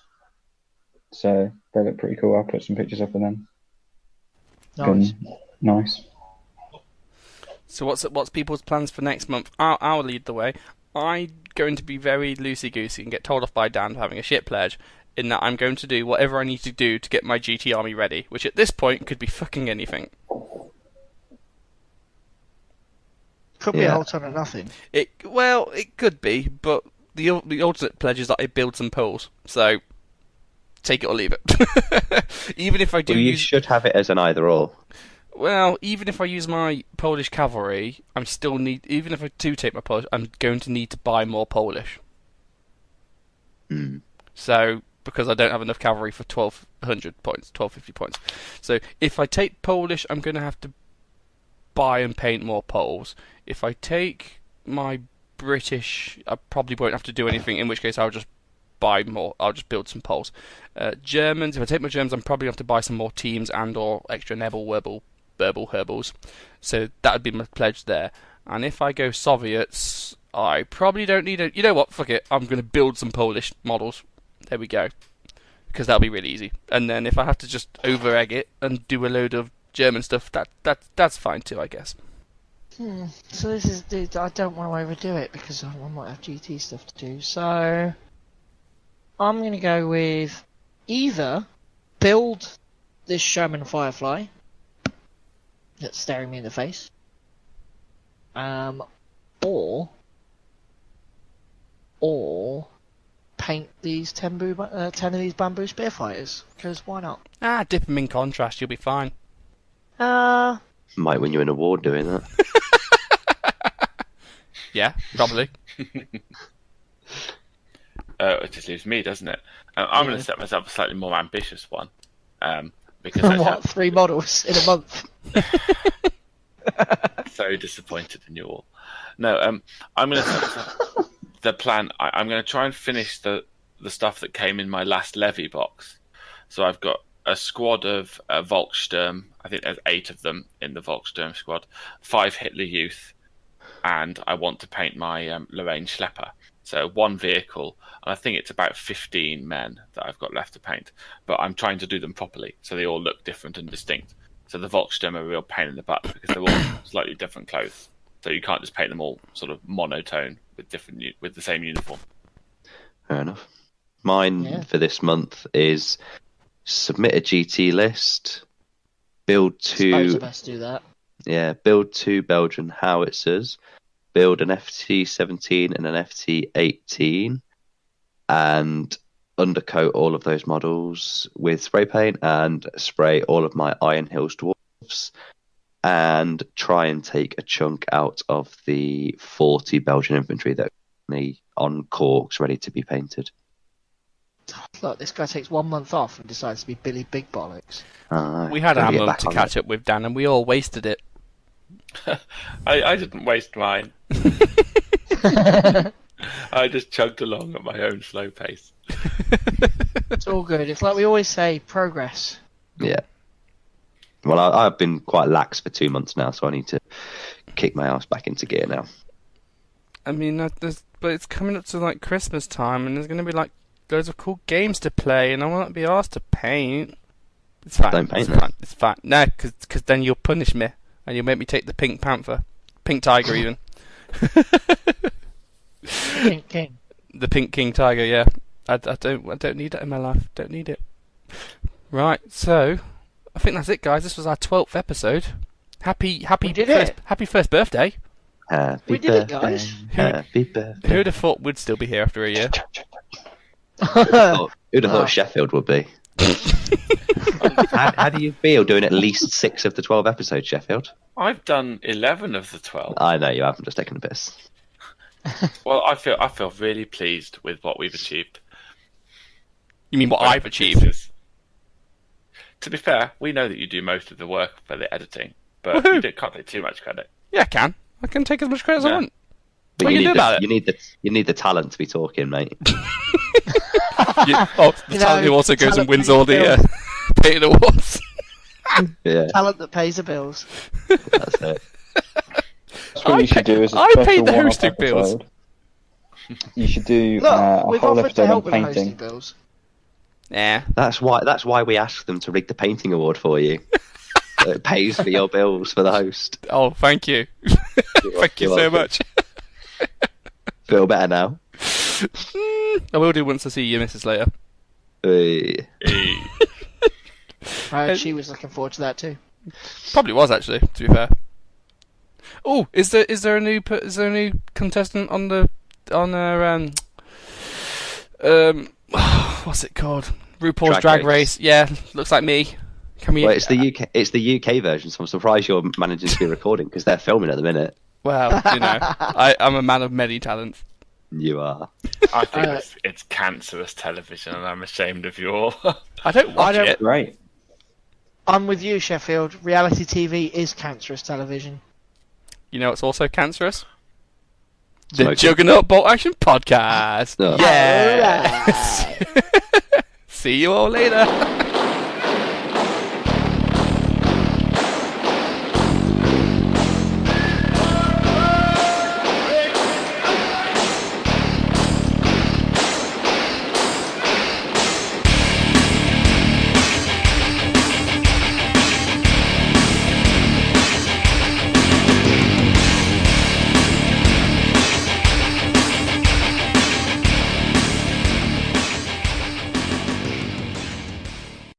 Which tank is the best? Better than all the rest.